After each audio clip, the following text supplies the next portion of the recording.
How are you? Not too bad, sir. Ladies and gentlemen, Radio Cayman's Talk Today with Sterling Dwayne Ebanks. But I do have some questions. There are more questions than answers. Radio Cayman's Talk Today. If you're ready to talk, we're willing to listen. Well, I really enjoy this program today. Cayman Islands' foremost listeners participation program. May God bless every person.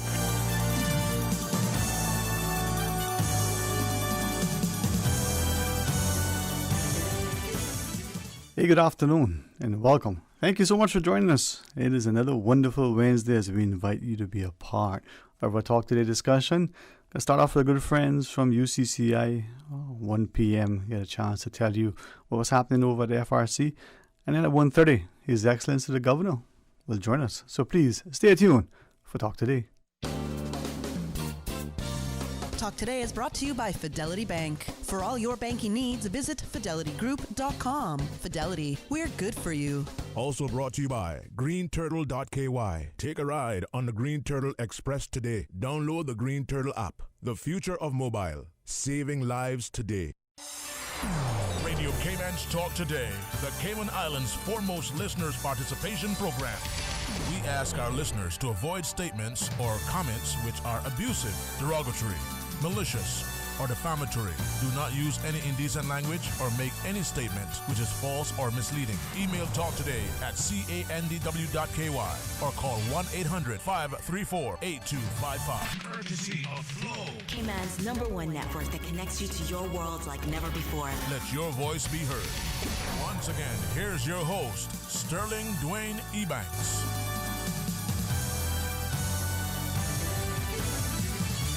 Hey, good afternoon and welcome back. It's a pleasure to sit in the studio, an old familiar chair in a well-worn place. It's nothing like being invited and welcome and feeling as if you're almost home. The journey isn't that far. Well, please join us as we welcome to the studio, remotely still, with the excellent company of the UCCI's President and CEO, Dr. Stacey McAfee, and Registrar Ms. Alison Anglin. Hey, good afternoon, Dr. Stacey, Ms. Allison. How are you all today? Good afternoon. I'm very well. I hope you are, and your listeners are as well.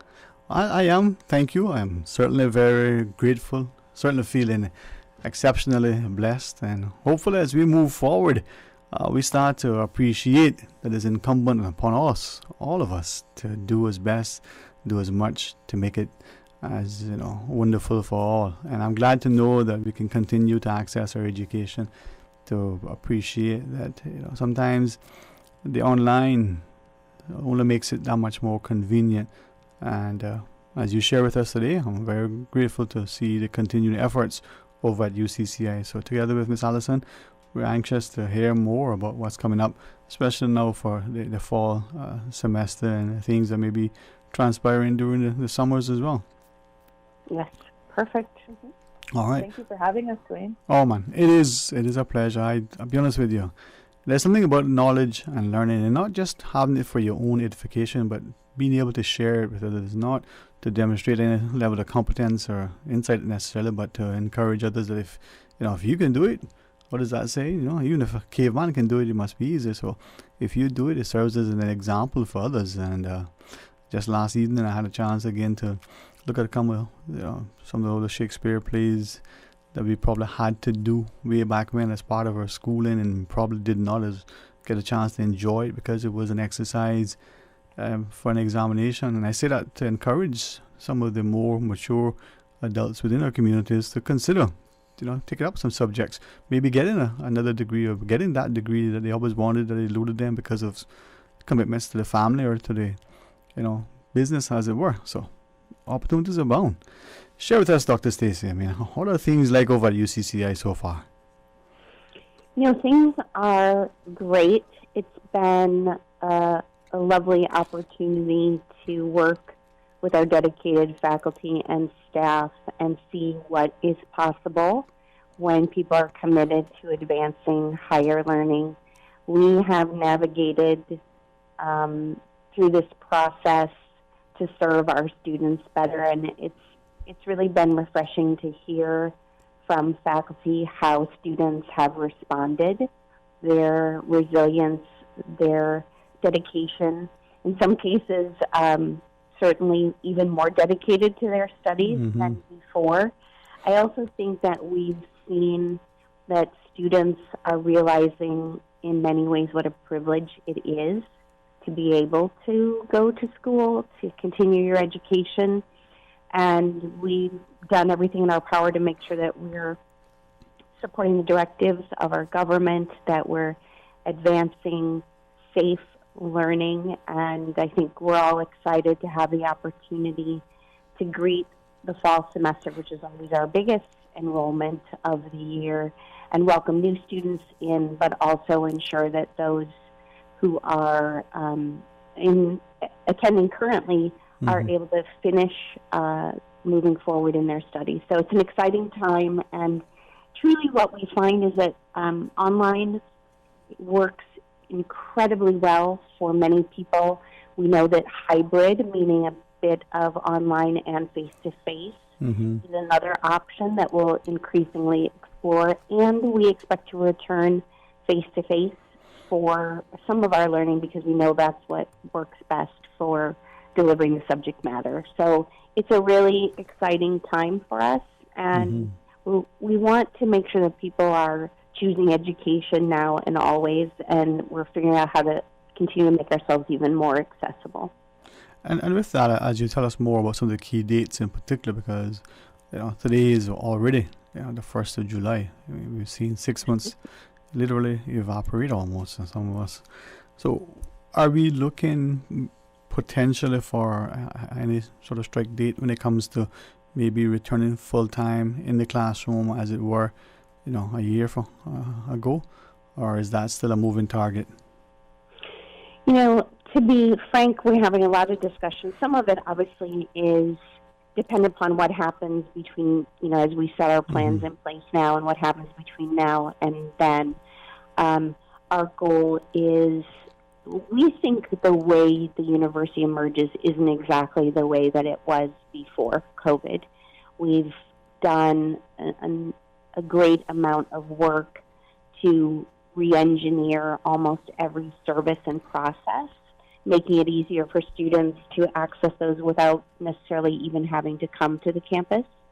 So we want to build upon that. We also do understand, though, that the face-to-face, whether it's teaching and learning or access of service, is very important. So I think for now, we don't expect in fall that we'll be fully back to full face-to-face services, or will we choose to necessarily deliver all classes that way? And some of it is because what we're hearing students' preferences are, and some is just what we need to do to make sure that everybody is still safe and working within the guidelines. But with that being said, I think what you'll see from UCCI going forward is not the same type of campus experience. I think it's going to be that much better.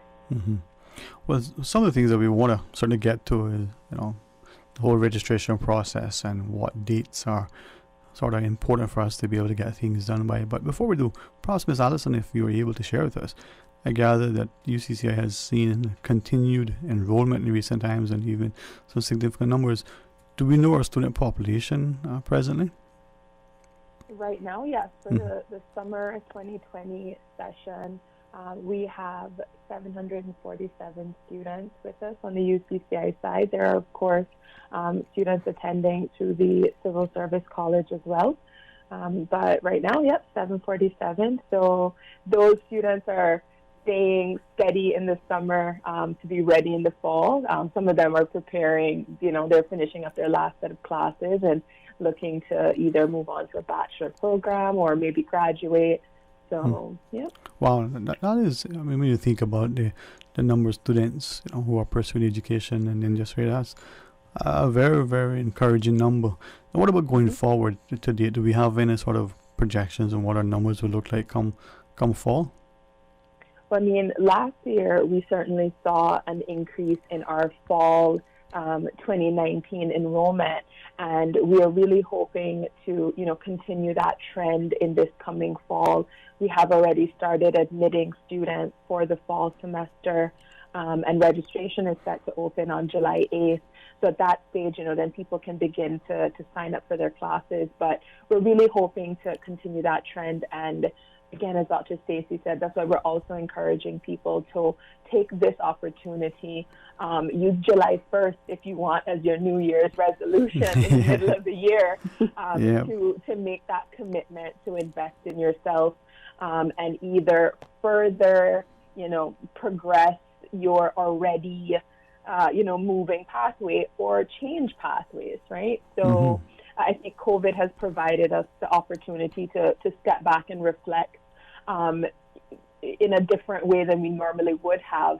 And so I think it's a great opportunity if you're looking to change careers or, again, like I said, progress in your existing pathway. This is the opportunity to do so. All right. Well, as you shared, with the registration period sort of opening up next Wednesday, right, a week from today. Before you know it, classes will be started. So maybe when we come back from the break, you can share with us some of those key dates that we need to be looking out for as the fall semester gets on the way.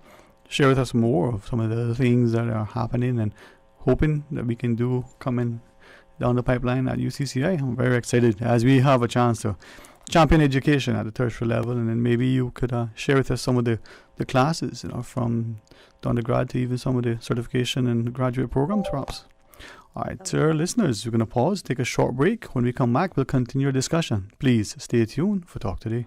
Cineco is pleased to announce that our offices in Grand Cayman and Cayman Brac have reopened to the public. Cineco will be open to serve our valued clients from 9 a.m. to 1 p.m. until further notice. Recommended physical distancing and enhanced sanitization procedures have been implemented in our offices, and visitors will be required to wear face masks for the safety of all concerned. On behalf of the Cineco team, we look forward to serving you. Mommy, have you been taking your medication? No, I think I forgot to pick it up. Your doctor prescribed it for a reason, so you should be taking it regularly. I know, TD. Thanks for the reminder. If you are elderly or vulnerable and need your prescription delivered to your home, contact the Health Services Authority Pharmacy at 949-8600. Taking your medication when prescribed is important to your health, and your health matters to us. For more information about our pharmacy hours and locations, visit hsa.ky or call 949-8600. Travel between the 3 Cayman Islands remains restricted until further notice. Persons may only travel between Grand Cayman, Cayman Brac, and Little Cayman to provide essential services or for emergency medical purposes. Persons traveling between any of the 3 islands may do this by contacting BRAC Travel at gov.ky with the details of their proposed travel, including purpose of visit, length of stay, accommodations, etc. Applications will be processed on a case-by-case basis. All individuals traveling to the sister islands from Grand Cayman must undergo a 14-day mandatory isolation period at a government facility. They will be tested on the 15th day, and direct transportation to the airport will be arranged if they have a negative result. Honey, our fridge has stopped working again. Everything in the freezer is melting. We need to get this repaired right away. I'm calling Brand Source Service.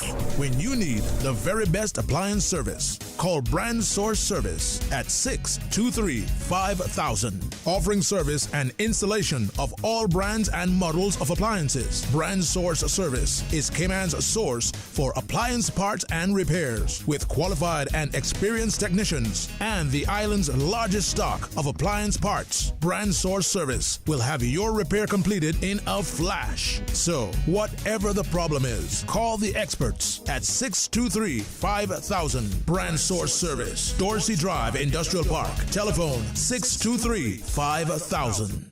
Green Turtle. Modern solutions to get you through the new normal. Download the Green Turtle app now and top up yours or a loved one's phone with any mobile carrier in any destination. Home delivery of laptops, tablets, phones, accessories, and iTunes and major online retailer gift cards. And now, home deliveries of groceries and courier service. Guaranteed delivery within 2 hours from 9 a.m. to 3 p.m. Visit their list of products at greenturtle.ky or download the Green Turtle app today. Green Turtle is not only the future of mobile, but today it can help save a life. Take a ride on the Green Turtle Express today. Download the Green Turtle app, the future of mobile, saving lives today.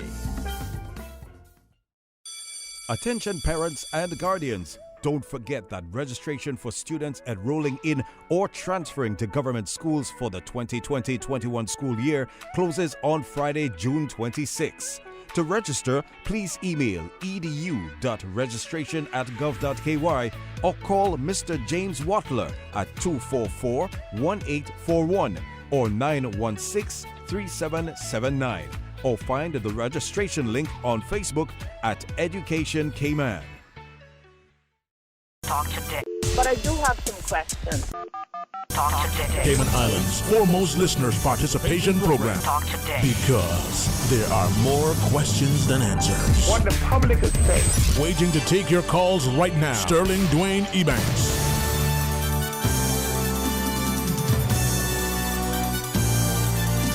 Good afternoon and welcome back. Thank you so much for joining us as we invite you to be a part of a discussion. As we continue our discussion with Dr. Stacey McAfee, the UCCI President and CEO, together with Registrar Alison Anglin, we certainly want to remind you that 1 o'clock, get a chance to share with you, with our friends at the Family Resource Center, and then 1:30, His Excellency the Governor will be our guest. But for now, Dr. Stacey, Ms. Allison, thanks again for sharing with us. For UCCI coming up now, as we said, today is already the 1st of July, and we'll celebrate the last holiday until November. But between now and then, a lot of learning can take place. So, some of the perhaps key important dates as we look forward to the next few months of education and learning. What can you share with us? Yes, absolutely, Sterling. So our application deadline for the fall 2020 semester has been moved to August the 14th. So we did decide to extend it another 2 weeks to really be able to, capture as many people who are starting to show interest about either restarting an academic journey or, starting it from fresh. So we did extend that to August the 14th. The application is fully online, so they can visit ucci.edu.ky/admissions, and that will take them onto the admissions page and navigate them then to the application. And for current students and prospective students who we are in the process of admitting, registration will start, as I mentioned, on July the 8th, so that is next week, Wednesday. And something new for this year that we're starting is you can actually now register before you pay. So once registration is open, students will have the opportunity to register and secure spots in their preferred classes before they have to make payment. So I think that's a really, really great initiative. Again, sort of a transition with UCCI in response to COVID, but also just us really embracing being student-centered and the best way that we can help students continue to succeed. Indeed. Now, with that, we always find that new students need to get familiar with the campus and the like, and there's a sort of an orientation process. Could you tell us about it this year? I mean, will you have one? How will it be? What is that like? Yes. So we will be having our new student orientation on August the 21st. There are going to be a couple pieces that will release in a couple of weeks. I don't want to give away too much right now because there's still a lot of planning going on as we, try to ensure that we adhere to various guidelines that are going to be released over the coming weeks. But right now, the plan is for a virtual new student orientation, which is, a new thing for us, but very exciting as well. And there will be a component for adult learners and a component for our dual enrollment students and some exciting things I'm hoping with our student life team.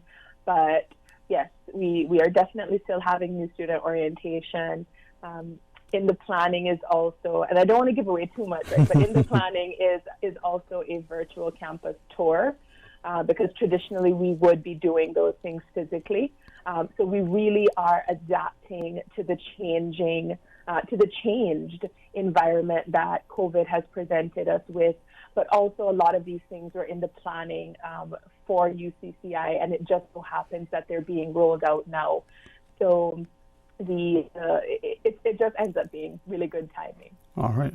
Very exciting. I think it's something that I think, as you shared, we're seeing increasingly that more of us are looking at education, not just for our own edification and upskilling, but perhaps as we look at potential career paths that we always want to pursue. Now, new orientation, as you shared, the registration date, but what about the actual classes, the start date for classes? When is that? Classes are scheduled to start on August the 31st. So that's why we're giving people that 2-week window, that they can submit their applications up until the 14th, because of course we do need to process them and get them, registered and payments squared away. But classes are scheduled to start on the 31st of August. And as of today, we have, I would say, a pretty normal suite of what we would traditionally offer in the fall semester. Our undergraduate classes, TVET classes, continuing education classes, as you said as well, our master's classes. So we are, keeping things running, business as usual, with, considerations around, as Dr. Stacy said, a potential different way of offering some classes, right? Mm-hmm. But yeah, the normal suite of classes, so that we can continue to meet the needs of the community. And I think potentially some other things that'll come on board as we continue to work with the business industry, and they will share the things that they need, and they have shared things that they need to reskill, upskill their employees. Mm-hmm. With that, then, when we're looking at prospective students, perhaps could we ask two things? One, the criteria, what your admission requirements, but also sort of the documentation for that prospective student. So the criteria for admission, what do you require of the graduate high school student, or the one who's doing dual enrollment, as well as the sort of the mature student who's entering? Can you share with us the criteria? Yes, so the criteria will vary across program and certainly by student type, as you were rightfully mentioning just now. For example, a dual enrollment student will need to have 5 external exam passes, level 2, including math and English at a grade 1 through 3 or A through C. That could vary, for a high school leaver who is interested in the pre-college program or the certificate program. The criteria is on the website for all of our various programs, and it does speak as well to the student type. So if you are an adult learner, you'll notice that, you can submit a job letter, for example, as your criteria. And the nice thing about the new student online application portal is, depending on the student type that you select and the program that you choose, it will also let you know the specific documents that you need to upload to that application. So it's a lot more intuitive, I feel, with the online application now being there, and also having the additional information on the website. Okay. That's certainly making it, as you said, easier for the prospective student. Now, those are the requirements and the like, but for some of us, documentation, driver's license, voter's card, passport, do we need to get a copy of a mother's photo? Because, my mother's photo opens doors for me, so what do we need? Definitely. So two requirements that we absolutely need persons to submit to us online, again, would be their passport and their health insurance card. Depending on your student type, you may need to submit some form of immigration documentation. So if you are a dependent on maybe a parent's work permit, or dependent on, someone's permanent residency, those types of things will be required for you to submit. We are working with students, because of course we do realize right now with COVID and the lockdown, a lot of services were operating differently. So there may be delays in retrieving those documentation. So we are looking at applications, but in the case of, let's say, a Caymanian who, for their scholarship requirement, for example, they would need to provide that acknowledgement letter. They also do need to provide that to UCCI. We are giving them until the 18th of September to be able to provide that to us. And we're working closely with each student depending on whatever their scenario is. But in the interim, they can submit a passport and their birth certificate to us. And we'll work with that until we can get the letter. Similarly for immigration documentation. Fair enough. As you share, I can recognize that a number of students for different reasons may look at opportunity. They could start their schooling at UCCI and then eventually maybe for their final year or even a semester abroad with your partnership schools transfer. With that, if we want to encourage students to get sort of their foot in the door and get accustomed to tertiary studies, you do a lot of transfer agreements or credits, matriculation agreements with other universities, so they could take classes here and then eventually, if they wanted to, the overseas experience, they could transfer. Yes, actually a number of students do transfer after completing an associate degree, or as you said, depending on various stages, what their goals are. And so students do transfer, I would say predominantly to the United States, of course Canada and the UK. And we do have existing partnership agreements with some institutions. The transfer agreements that you speak of are more articulation agreements that would say, okay, we'll accept the full 2 years for direct matriculation into one of our specific programs. You'll find that more so within different states within the U.S. So like the entire state of Florida has a broad set of articulation agreements. Our students will traditionally transfer to a number of institutions. So it would be, I think, probably a little bit difficult because they're transferring at various stages, right? They could be looking to transfer 2 classes versus an entire degree. And so it will vary depending on the institution, also depending on the program. Some programs are very specific. So we do tell students, if you know from the get-go that is your intended goal, start talking with that institution from the onset so that you know what those requirements look like, because as I said, they will vary based on institution. Some will ask for a syllabus so that they can do an evaluation, that type of thing. But we also are seeing a lot of students continuing to choose UCCI to stay with us and continue their studies at the bachelor's level. And we have a number of successful alumni in the community who have done bachelor degrees, master's degrees with UCCI.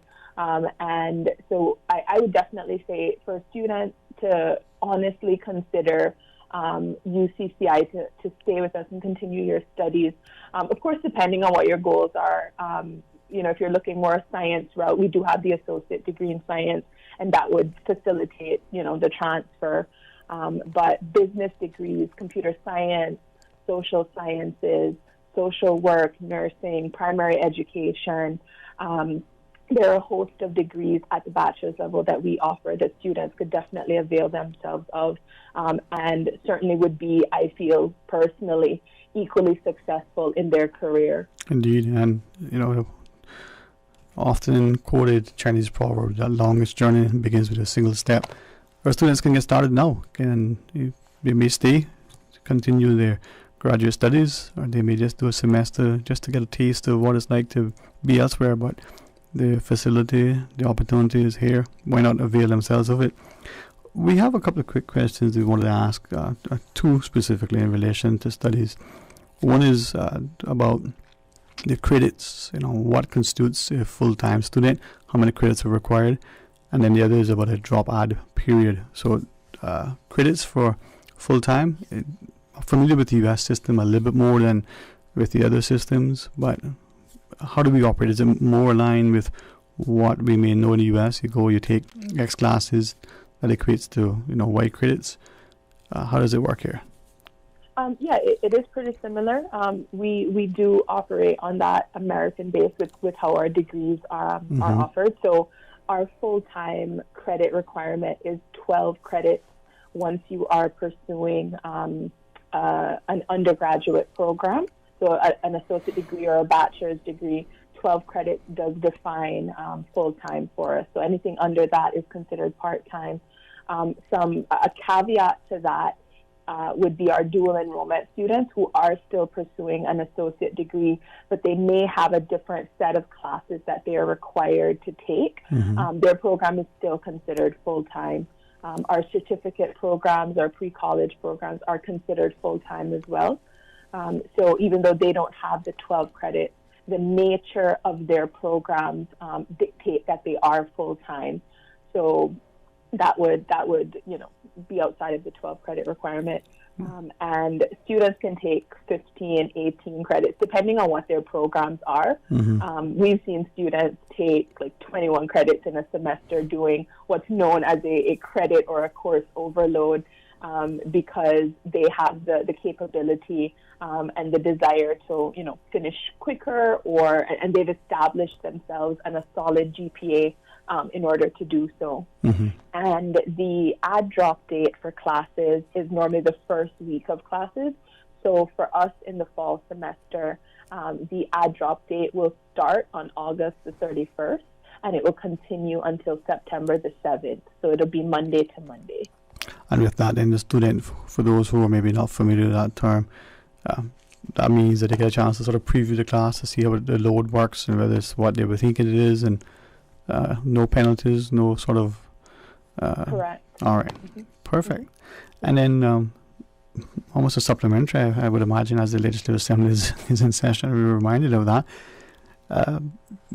Credits and semesters, talking about the American system, we operate on a semester basis, so September-ish to December, and then what is the academic school year?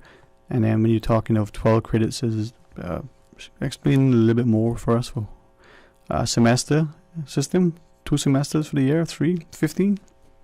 So we do 3 for the year. The fall semester is, as you said, traditionally September to December. The spring semester is January to April, and our summer session is a condensed session. So it's 2 months, so about 7 to 8 weeks, compared to our normal semester, which is 14, 15 weeks. And so you would be looking at the normal sort of 10-month period in that academic year for UCCI. It goes fast, right, Dr. Stacey? I can remember when you were students and probably even in high school, huh? For you, it's probably just yesterday.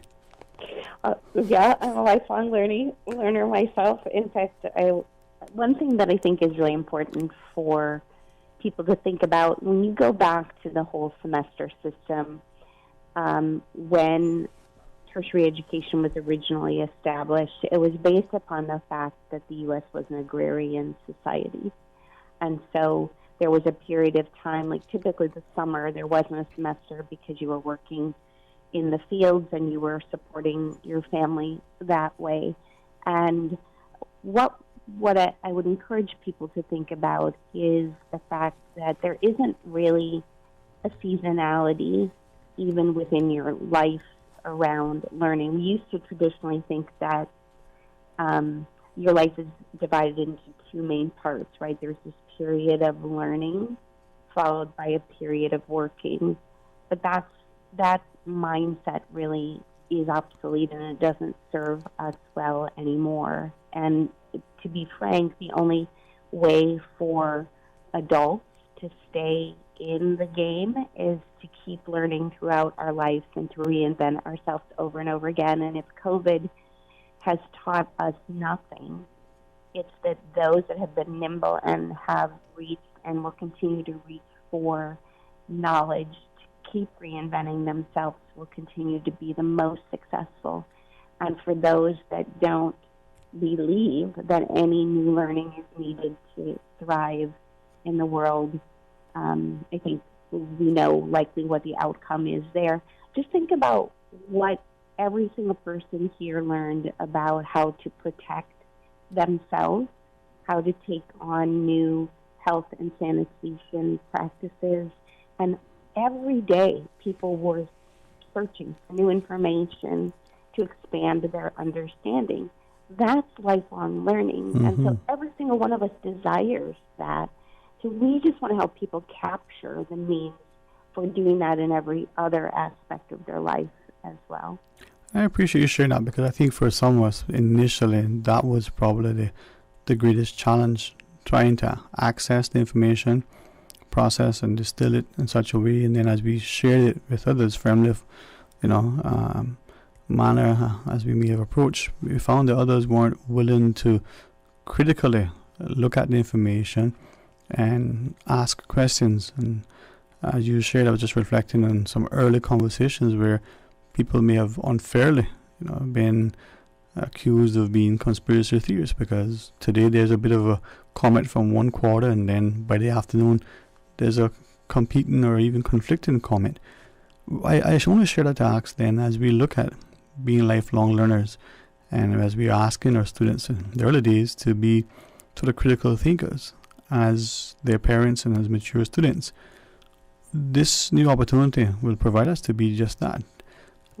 When we are accessing the programs that you have offer and the level of instruction, you mentioned the hybrid approach perhaps, as opposed to the very, only one method of sitting in the class or taking the online.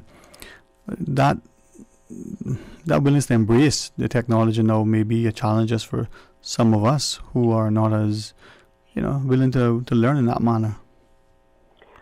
Well, actually, we are getting ready to roll out a number of different short courses to assist people with a whole slew of different things, whether it's, some beginning ways to better master the Microsoft Office suite of products, right? Word, Excel, PowerPoint, or if it's how do you take what we've typically thought of as academic subjects like math and writing and English and translate that into a more approachable way in the workplace. So I think one thing that I will share with you that I've seen our faculty here and faculty around the world do is to use technology to their advantage. And there's an idea that we call a flipped classroom, where you can have people study and learn certain things outside of the classroom, so that when we're together in the classroom, whether that's virtual or in person, we're able to apply that learning rather than just teach. So how can we leverage the fact that people can reach for information and digest it? And now what we want is reflection and application of what you've understood. It's about building confidence and giving voice to people. And that's really what education is intended to do.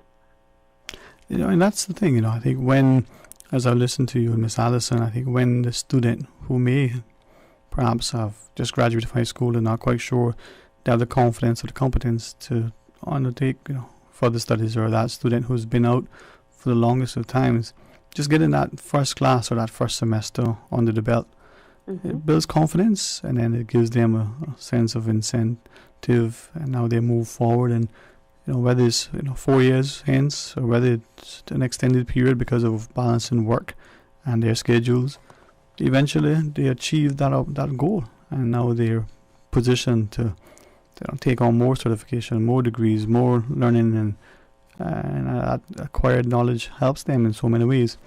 As we sort of close out our discussion, maybe also ask, not just for closing comments, but how do we contact, the website, the emails, the things that we would need to be able to contact you to get more information, to get registered, and to get on the road to learning?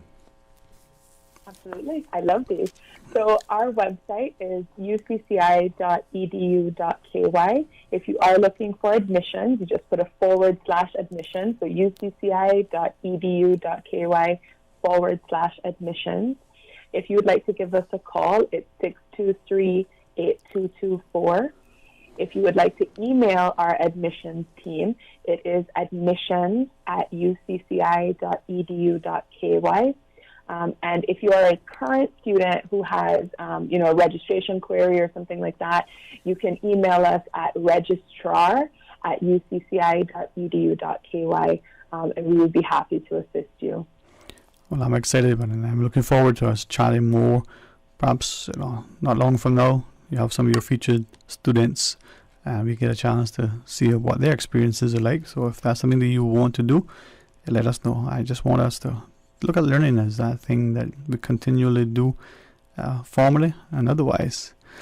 Dr. Stacey, though, if I can, and only because I've just got a few extra minutes, if I could ask of you, you've been a champion for education, like your predecessor, like Miss Allison, and so many others, and you've shared publicly that your pursuit of your, doctoral, work wasn't sort of the path that we all do.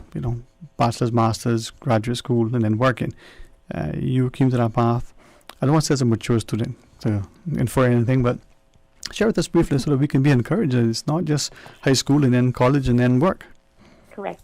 No, that's exactly. In fact, almost every step of my educational journey involved a break in studies. So, interestingly enough, I actually attended college and high school at the same time as a result of some life circumstances, and then went on and pursued my bachelor's. But after that, I worked, got married for a number of years, and then returned for a master's degree. And then a couple decades passed, and I raised two sons, and the youngest one was going off to college himself, and I knew that this was the moment to return for my doctoral degree, and that there were no more barriers for me to do that. And so what I would just suggest is that was a way of opening a window into the next aspect of my life. And that's why I think Allison and I are passionate about providing opportunities like that for others, really encouraging it and inspiring you to say, if you have a passion to do something, then you have the will within yourself to make that happen. And we're here to serve you and to help you find whatever that magic is within yourself. So that's really what gets us out of bed every day to do that work, and we hopefully are examples ourselves of the transformative power of education. Indeed. And I really appreciate that, because I think sometimes we don't realize that we can, we just need to be sort of encouraged, but to point to an example. So to the both of you, thank you so much, not just for joining us, but for being such stellar champions for education. Looking forward to having you back on again as we celebrate education and encourage others to not only find edification and empowerment, but maybe even economic advantage through added education. So enjoy the rest of the week and have lots of fun. Partake of the chocolate, because we don't know what tomorrow brings. Thank you. All right. God bless you. Thank you, Sterling. Really appreciate your passion for education. It truly is an honor. So thank you very much. With that, though, let's pause, take a break. Miss Mahir Lamba from the Family Resource Center will join us right after for our discussion, and then His Excellency the Governor will be your honored guest at 1:30. So stay tuned for Talk Today. Continuing the Caymanian tradition. Let Cora keep my ground so clean. The heart and soul of the Cayman people. Thank you for keeping the culture alive. There's spread the news every day. From East End to Georgetown, down into West Bay. Radio Cayman in the Cayman Islands. Today's biggest news. Radio Cayman. It's only two species that we have here on the island. Generations present. Your voice, your choice. It is in the best interest of the people of these islands. Local, regional, international. This is Headlines from Radio Cayman's newsroom. Today's biggest news.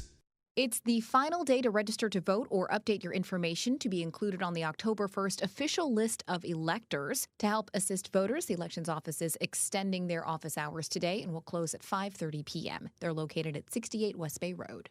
Snack firm Walker's has confirmed 28 positive cases of COVID-19 at its site in Leicester. Walker's, which employs 1,400 people across the site of Beaumont-Lays, says during June it has seen a steady increase in the number of confirmed cases. The Leicester-based company said its track and trace procedures indicated the transmission of the virus was, quote, not in our factory. And 6 more people with coronavirus are confirmed to have died in Wales, taking the official total to 1,516. Figures from Public Health Wales also showed there were 32 new cases, meaning that 15,775 people have tested positive for COVID-19. Those are your headlines. I'm Karsley Fuller. For the latest in news and information, follow Radio Cayman on social media, Facebook, Instagram, Twitter. Download the Radio Cayman app or log on to our website, radiocayman.gov.ky. your voice, your choice, your radio. Green Turtle. Modern solutions to get you through the new normal. Download the Green Turtle app now and top up yours or a loved one's phone with any mobile carrier in any destination. Home delivery of laptops, tablets, phones, accessories, and iTunes and major online retailer gift cards. And now, home deliveries of groceries and courier service. Guaranteed delivery within 2 hours from 9 a.m. to 3 p.m. Visit their list of products at greenturtle.ky or download the Green Turtle app today. Green Turtle is not only the future of mobile, but today, it can help save a life. Take a ride on the Green Turtle Express today. Download the Green Turtle app, the future of mobile, saving lives today. The Toyota Fawn 2020 event is going on now at Vamped Motors. Get our lowest prices of the year on a great selection of our most popular Toyotas with big savings on the new CHR Hybrid, the 7-seater Rush, the adventurous RAV4, the rugged Hilux truck, and more. You can drive home an amazing deal. Save up to $5,000. Take the full discount, get cash back, upgrade your vehicle with your savings. It's all your choice during our huge Toyota site going on through July. Don't miss out. Come to Vamped Motors for your new Toyota. Let's go places. As the community continues to take precautions from COVID-19, it is important to stay prepared for other disasters now that we're in the hurricane season. Here are some post-hurricane safety tips from the Department of Environmental Health. Always separate debris from household garbage after a hurricane. Debris includes roofing materials, tree branches, and metals. All items of debris must be placed in separate piles and must not cause obstruction to roadways or come in contact with electrical lines. For full guidance on post-hurricane safety tips, visit www.deh.gov.ky.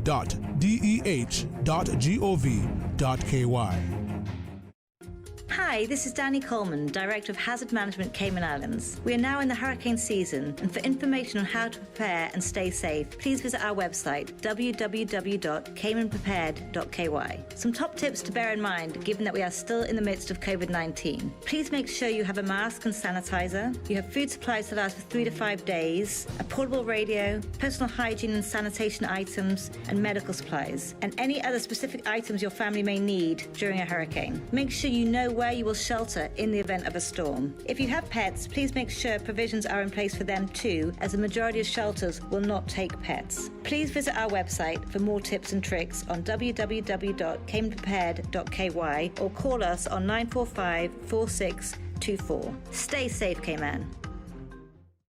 We are here for you. Whether you are in extreme financial need, have lost your job, have been directly or indirectly affected by the pandemic, we are here. The Chamber of Commerce Pension Plan is here to assist through the Cayman Islands Government Emergency Withdrawal Program. To withdraw, visit chamberpension.ky and complete the online application form by filling in your personal details, the amount you wish to withdraw, and upload a notarized government ID such as your passport or driver's license. For information as it happens, visit chamberpension.ky or follow our social media pages on Facebook, LinkedIn, or Instagram. Email admin@pensions.ky or call 745-7630. We thank you for your patience as we address the high volume of email and phone queries. The Chamber of Commerce Pension Plan. You can count on us. Do you have a customer shutoff valve installed? The customer shutoff valve enables you to turn off the water between the meter and your property. In the event that you have to evacuate your property, turning off the valve can prevent unexpectedly high water bills and property damage should a leak occur in your property's plumbing. For more useful hurricane preparedness tips, visit the Water Authority's website at www.waterauthority.ky or follow us on social media. Talk today. But I do have some questions. Talk today. Cayman Islands' foremost listeners participation program. Talk today. Because there are more questions than answers. What the public is saying. Waiting to take your calls right now. Sterling Dwayne Ebanks.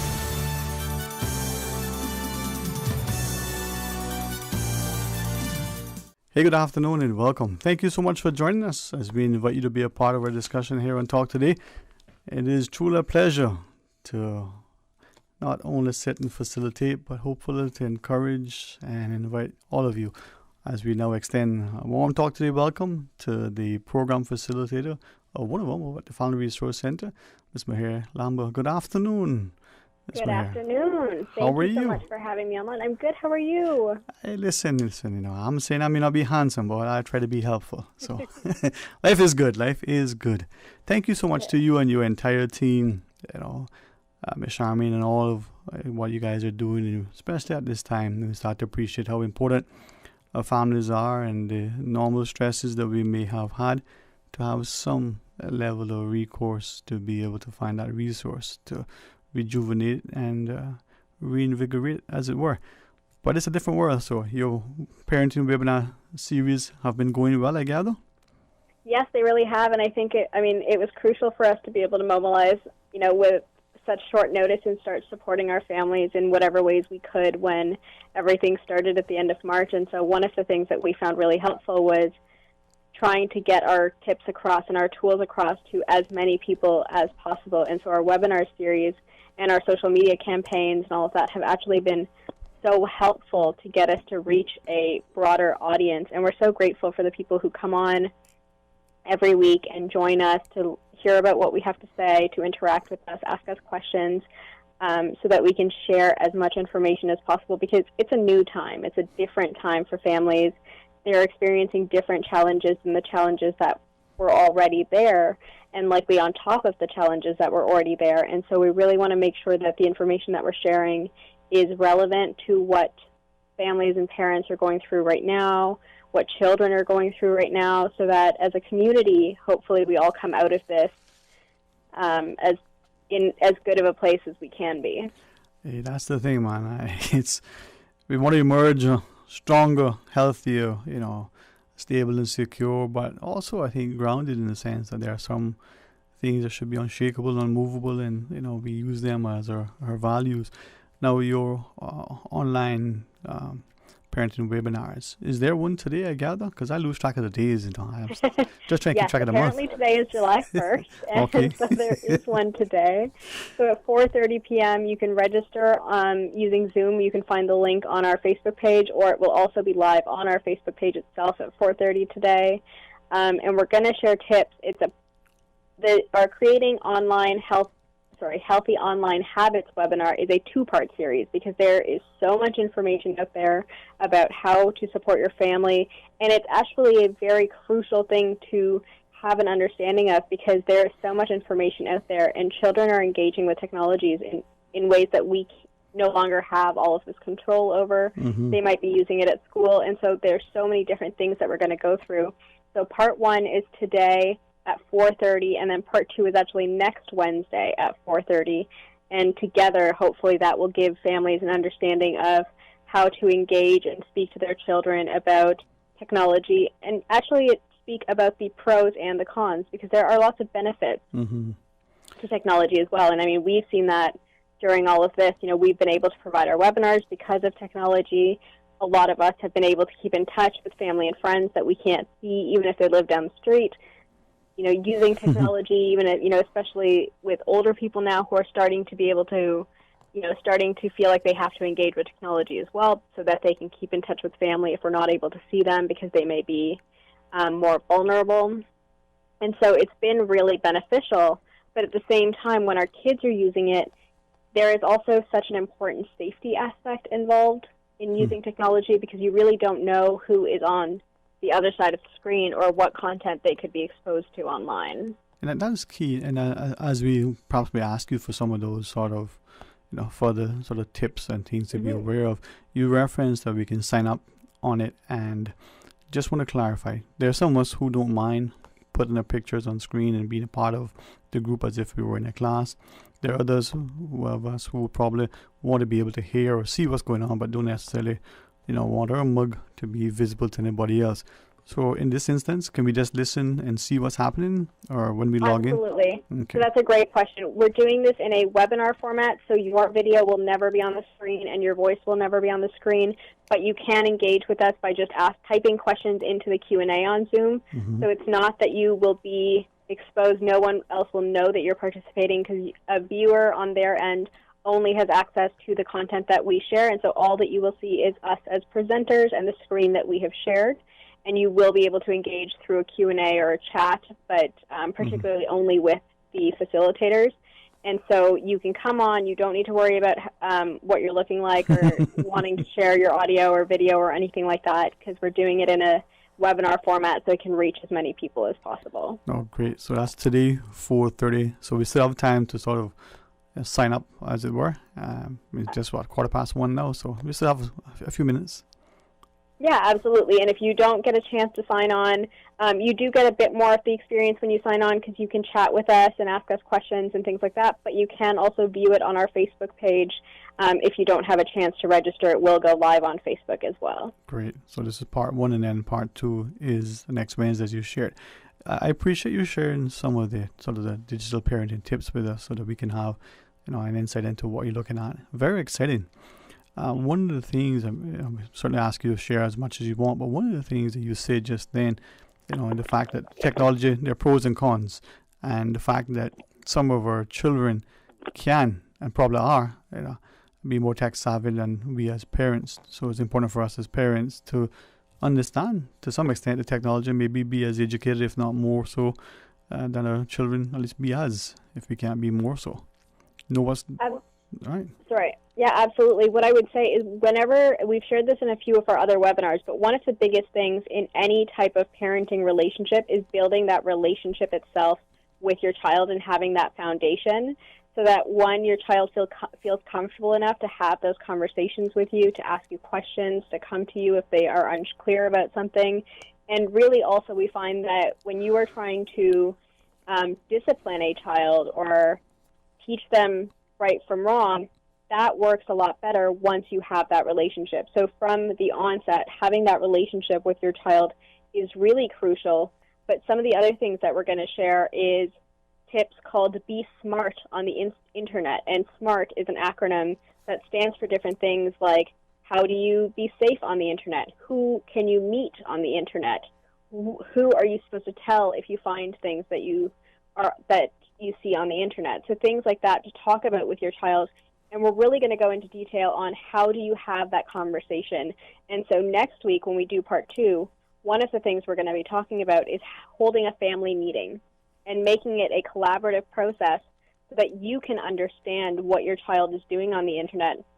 And through that relationship building, one of the things that we love is that kids do a lot of the time know more about technology than we do. But we can use that as a learning opportunity while empowering them to teach us. So can you teach me about how you're using this? What's on YouTube? What's really cool that you are seeing there? Sorry, what is YouTube again? Sorry, just kidding. But that's a question. I'm not sure, but kids know. Yeah, but something you just shared that I think, I didn't know this existed. Maybe it's just a new thing, but maybe it's been around as long as, some of our politicians. It's the ability for, how families would have movie nights and they would invite their friends and extended family and neighbors over and they sit in the backyard and put up a screen. Well, presumably we can almost do that thing now, but you stay in your home, I stay in mine. And the technology allows us to watch that same movie or video, whatever it is, simultaneously and pause it, as if you were there and then. So leveraging that technology, you may not be physically present, but you feel the virtual presence of the extended family as you're watching that particular thing at the same time. So another good way to leverage it. And I think that's a really important thing for kids, because it's appropriate ways that we use technology. You know, it's not appropriate for a toddler to be interacting in social media platforms. But one of the things that are really great for technology, particularly for young kids, even for babies, is video chatting with family. And I know one of the things that I've done with my family during this time is there are platforms such as things like Netflix Party, where you can do movie nights online. And, you know, if you pause it on one person's screen, it's paused on another person's screen. And you can interact that way and still share those experiences, especially right now when we're still dealing with the effects of the pandemic and trying to keep it a safe distance, particularly from people who might be more vulnerable, to continue to maintain that social engagement. Yeah. There were three things that I would have very much liked to ask of you in addition. Coming from your digital parenting tips that you had shared, but I want to be guided by you, and hopefully not just as a sort of introduction and an exciting way to invite people to be a part of the parenting webinar series this evening. But is there anything in particular you want to share with us specifically before I maybe take us down another path and then we get distracted? Well, one of the things that I would say is that we talk about, I've already spoken about that relationship building, but one of the things to keep in mind is that with any type of parenting, but particularly now we find with digital parenting, is modeling the behavior that you want to see from your kids. So during the pandemic, we're telling our kids that they can only get so much screen time and they have to find something else to do. But at the same time, you then have to limit your screen time as well. So if your kids are only getting 2 hours a day, or they have to stop using screen time at 5 o'clock when you're done work, then you have to do the same. You have to also not, go on that Netflix binge or use your phone, to, even if you're just using it for WhatsApp and things like that. It really is about modeling that behavior, because kids will be the first to call you out on it. They will tell you, how come you get to do that and I don't? Thank you, because that was the first thing I was going to ask. I mean, almost as if we're, telepathically connected today, because I wanted to share that. I know as parents we're working constantly. Even some of us are still either at home for the most of the time or striking a balance between the home and the office, but we're working even more. We're working longer hours, and that electronic device is now physically embedded in our hands or our hips or somewhere.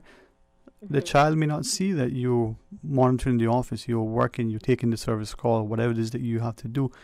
And you said, "Hey, little Johnny, no more screen time for the next hour." But you walking around with it, attached to you as if it's another digit of sorts. It's a difficult balance to strike, perhaps, or is that a conversation that you can have with your child to say, "Listen, I know I told you this, but I'm not an important person like a talk show host. I mean, like a physician, but I need to have my phone."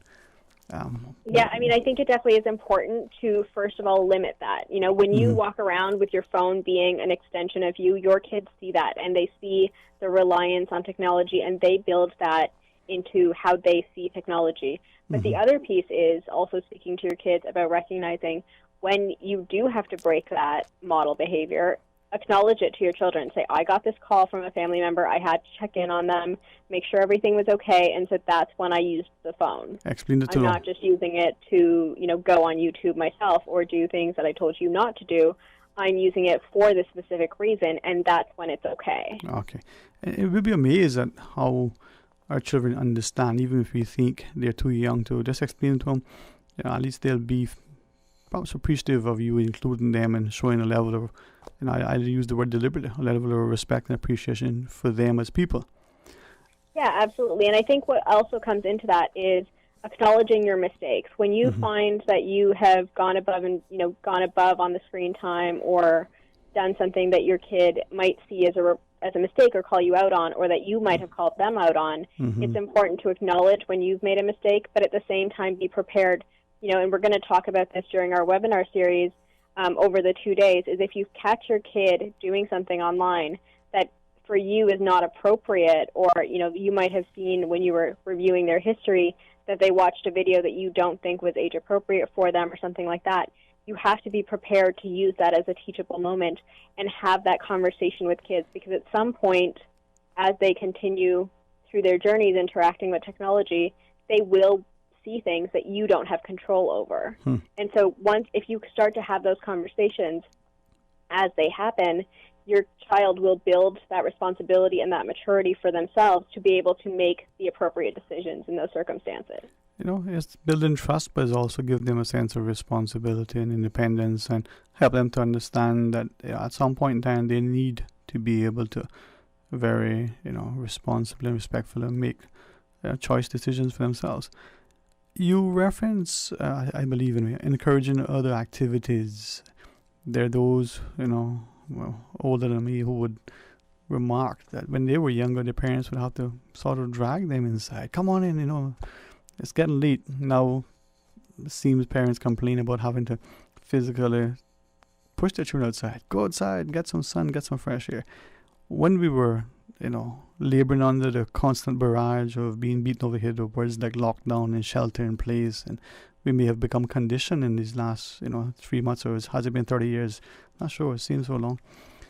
Is there a challenge now that getting our people, our children in particular, doing other things than what they may have become conditioned to and accustomed to, now having that screen and being inside? Because stay home, it's safe, stay inside, stay away from people. How do we make that transition, if can we? Yeah, I absolutely think that we can, but I think first of all it's important to acknowledge that, during the pandemic and during the summer months now with limited childcare options and things like that, it's important to have compassion for our parents, and it's important to recognize that it has been really hard, and it has been difficult to, not just give your child an iPad when when you're trying to get through a meeting and things like that, and have that compassion for yourself. But the other piece is having on hand what are activities that my child can do. And one of the things we talk about at the Family Resource Center is using start language and not stop language. So if you tell your kids to get off the iPad and don't use the iPad and things like that, how do you replace that with start language? And what are, give them ideas of activities that they can do. So are you going to teach them a new game outside that you had from your childhood? Mm-hmm. That's a great thing to do. Play board games with them, engage with them. But we do recognize, a lot of those activities that are not technology involved take more parental monitoring and parental time. Mm-hmm. But the other piece to keep in mind is if your kids are interacting with technology, you should still have that, monitoring behavior towards them so that you recognize what they're doing. But we definitely encourage other activities, and we'll talk about some of the other activities that your kids can engage in. And one of the things that we've got that we're going to share during our webinar series is a checklist for the summer. And so in the summer checklist, it goes through, these are all the things I have to do before I can go on my iPad or before I can engage with technology. And that could include your devotion time. That could include reading a book. That could include 20 minutes of outside time. And so those are all the things they have to do before they can even go on the iPad or on their laptop. And so, those are the habits that you can build with your kids from a very young age to recognize that technology is not the first thing I go to every morning or the first thing I do. But that, again, goes back to how do you model that behavior for them? And as you shared that, I was just thinking, look at how we, as adults even, our lives have changed. The alarm clock is now on the phone or some other sort of digital apparatus. Our devotion, our Bibles, the novels that we read, the way we get our news feed, it's all in that centrally located device that is just at the end of our fingertips. How then, if we were to create in that sort of environment where we put it down physically, this device, but we still want to do, these are the things. Some of us don't have books anymore. It's all electronic. How do we, for argument's sake, if we say to the child, we want you to go through this list for the summer, but before you get on your gaming and your other things, make sure that you read the next chapter of the book. But that book is now on the device. Yeah, so it speaks very specifically to if you're going to be reading, it needs to be a physical book, or you need to be coloring or things like that. Okay. But one of the things that we do talk about, and we're going to be talking about on today's session, is building family values around technology. And that could go to, I use technology for this purpose. And so if your devotion is on your technology, on your phone, or if you're using it for reading, then that is, you're building that into the values that you have with technology and what your family uses technology for. And it's teaching your kids also, this is what I use it for, but this is not what I use it for. I don't use it to replace, right now we might, but on a day-to-day, we don't use technology to replace our social interactions, because that's not always a genuine relationship with somebody. Well, this is where I think we get to learn more, but we start to appreciate that the questions or the challenges that we have are not solely our own. There are others who may have similar experiences, and these webinars, these seminars gives us a chance to learn more. So to register, what do we do? I mean, share with us as we wrap up our discussion. Give us some more information, please. Yeah, absolutely. So to register, you can visit the Family Resource Center Facebook page. You can also email us at frc@gov.ky or call us at 949-0006. So that's 949-0006. You can also view the webinar on our Facebook page on Facebook Live. And also, if you have more questions after the webinar, or you want to continue to engage with us and want us to actually work with you on a one-on-one basis to help you develop some of those tools for your family, we can do that with you also on a one-on-one basis. And you can contact us for that also by calling us or sending us an email at frc@gov.ky. All right. Well, I look forward to talking to you more. And if there's a way we can help, certainly, get our families encouraged and empowered, let us know. But hopefully this session again this evening will be another resounding success. And to you and your team, thank you very much for your continuing efforts. And thank you for having us, and I hope you and all of the listeners stay safe. Amen. Well, Ms. Maher Lando, thank you so much. And today, 4:30, the Parenting Webinar Series Part 1. Part 2 will be next Wednesday, creating healthy online habits. It can take us through a long ways, and as we look at the sort of the digital environment in which we live, why not learn more and be better equipped? Well, thank you again. And to our listeners, let's pause quickly and take a short break. When we come back, His Excellency the Governor will be your guest. Looking very much forward to that discussion. Stay tuned for Talk Today.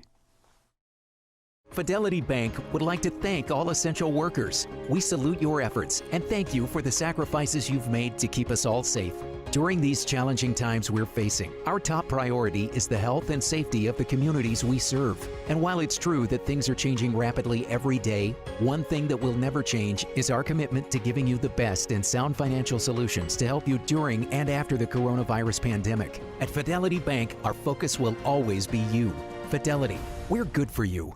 It's not Toolfest at A.L. Thompson's, but it's almost as good. Toolfest has been an annual 2-day event since 2009, but because of current events, there will be no live demos. But that's okay, because what will be at Not Toolfest is the deepest discounts of the year on select hand tools and power tools for 3 weeks. Save big on tools by Makita, Milwaukee, Bosch, Skill, Dremel, and other power brands, and get 15% off all items in the tools department now through July 4th. Remember that Father's Day is June 21st, so give them a big boy toy from A.L. Thompson's during Not Toolfest. Green Turtle, modern solutions to get you through the new normal. Download the Green Turtle app now and top up yours or a loved one's phone with any mobile carrier in any destination. Home delivery of laptops, tablets, phones, accessories, and iTunes and major online retailer gift cards. And now, home deliveries of groceries and courier service. Guaranteed delivery within 2 hours from 9 a.m. to 3 p.m. Visit their list of products at greenturtle.ky or download the Green Turtle app today. Green Turtle is not only the future of mobile, but today it can help save a life. Take a ride on the Green Turtle Express today. Download the Green Turtle app, the future of mobile, saving lives today. For the record. For information that matters to you, the people. Hear from the government, the opposition, independents, and other experts on issues and solutions that affect you. For the record. Every Monday, Wednesday, and Friday, tune into 89.9 and 93.9 FM from 7:30 to 9 a.m. for Cayman's new Straight Talk Morning Show. For the record. I invite you to join me for the record. You are invited to be a part of this interesting and informative show. Embrace the opportunity to dialogue with your legislators, policymakers, and those charged with policy implementation. For the record. Brought to you by Coca-Cola. Available across the Cayman Islands from Tortuga Distributors. Accept no substitutes. Taste the feeling with Coca-Cola. At Seaboard Marine, customers often ask us questions about their shipments. Hi, I'm thinking of buying a car from the States. Which port do you ship out of? Hi, we ship out of Miami, Houston, and Brooklyn. Just let us know your port of choice and we can provide you with a quotation and answer any questions you may have on insuring and protecting your vehicle during its journey. Shipping shore to shore, seaboard. When interacting with domestic violence offenders, be aware, most perpetrators act out what was modeled for them and have not developed effective interpersonal conflict resolution skills. listen and realize that if a perpetrator discloses offending behavior, there is shame involved. If an offender is telling you there's a problem, they're taking a great risk by doing so and are showing trust in you. Try not to judge. Instead, encourage them to seek professional help. Advise them.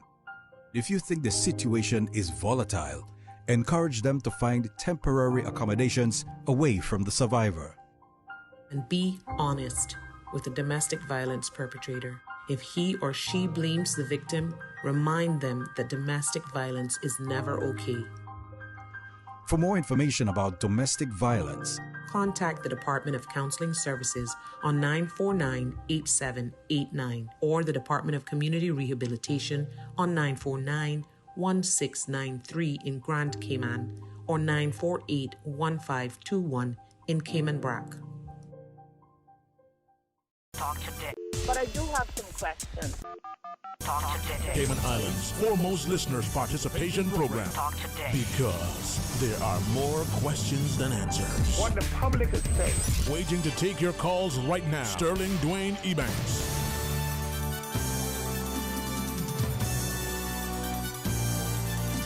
Hey, good afternoon and welcome back. Thank you so much for joining us, and it's truly an honor to welcome His Excellency the Governor.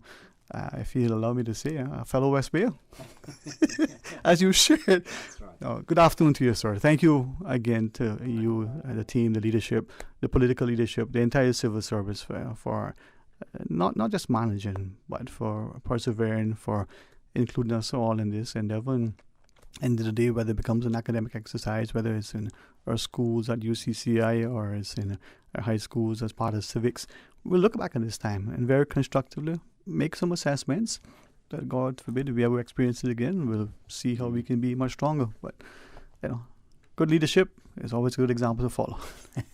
Well, thank you very much, and it's always a pleasure to come on your show. No tie today either. I think we're not sure when we'll go back to wearing ties and jackets, but that's one thing that seems to have changed in this crisis so far. As it should. We live on an island, back in a former life, I had a client, and he would come, and he was always, very comfortable. He said, "Come in to the Caymans," and didn't take me long to correct him that that's not how we say that. But anyway, he was so amenable, and he appreciated the fact. Now, working in an organization, there was a certain level of attire that we had to have, and as part of our deportment, we had to wear certain things. But a jacket and a tie in Cayman in July, I don't know. That's probably not very, very wise. But so be it. Maybe some positive changes. If it's not impolite to ask of you, this experience today, because as you referenced earlier, this is the first time in person since a while back. Yeah. What has it been like? Share if you wish. I mean, as you wish. Sure. No, I think for everybody, it's been an incredibly challenging and difficult situation. I mean, I've been a Foreign Office diplomat for more years than I like to sort of say, over 30 years. I have been involved in a number of different crises over the years, but I've never been involved in a crisis where the whole world is in a crisis at the same time. And I think clearly for me there was a job to do. I had to sort of get out there and do that. But I think it was even harder for a lot of people in the community who were in lockdown, and that was really, really difficult and really tough. So I mean, I think I just want to say a huge thank you to everyone across our islands for their cooperation. And I know it was really difficult. The measures we took early and quite sort of radically and fast, I think, paid huge dividends in terms of where we are now. And if we look across the world at what's going on, we are in a really good place at the moment, and I think we can be very thankful for that. A lot of hard work has got us into that position, and we know there's clearly a long way to go. You just look at the US at the moment, and I think the situation is getting more worrying in Florida, in Arizona, in Texas. So we have to be very mindful of what's going on out there. But I think we talk about Team Cayman. I think it has been a real team effort, and that's the government, the private sector, civil society has really stepped up. But everybody on the islands has played their role. So we should be sort of proud of the response. Indeed, and thank you. I think because as I listen to you and reflect on some of the conversations, even though for me it's always better to have in-person conversations. You get to hear what's not being said, as it were. What they tell us, body language communicates more than words alone. But having this new environment where we're meeting virtually, and sometimes we see the face of the person, and sometimes we just hear the voice. Something that's been very striking and telling for me as I talk to various friends is that this now has created opportunities for us to appreciate what is truly valuable, to maybe define what our society should look like. Not just the population and immigration and education, but the things that are important, our safety, our security, and the like. There are some wonderful things that can come as a result. Just like I'm told from those who know more, the 18 pandemic resulting in sanatoriums and outdoor spaces and the spas that we know, the increased green spaces, the redesign of buildings. Maybe we'll see more, of some similar things happening here. I think that's absolutely right. I mean, I think we've been pleasantly surprised in the civil service at just how well a lot of people have adapted to flexible working from home. It's not for everybody, and some we have to be mindful of each individual's situation. But I think having more people working from home with the flexibility to work out their own hours, which sort of suits their sort of work-life balance, that then has positive impacts on our traffic, because we won't have as many people on the roads at the same time. So that helps all our sort of well-being and welfare. So I think there will be really important issues which come out of this pandemic, and as you say, how we plan cities and the sort of the spaces, things like certainly some of the bigger cities around the world where people live, that people might change their view on where they want to live because they've seen what has happened during the pandemic. So it's probably a bit early to be really sort of definitive about that, but I think a lot of people are having those thoughts. Yeah, and I think it's important to that. You say necessity is the mother of invention, but if we can think of that, then how does that define who we are? Not just next month or next year or the decade, but for our grandchildren. And that plays into maybe your educational approach in terms of teaching and learning. Perhaps how we socialize. There's so much positive. And with that, the willingness to hold others accountable as we are prepared ourselves to be responsible for these things, to take up that torch. That's what excites me. I don't know. Maybe it may sound political, but it's not intended to be, although I make no apology for this.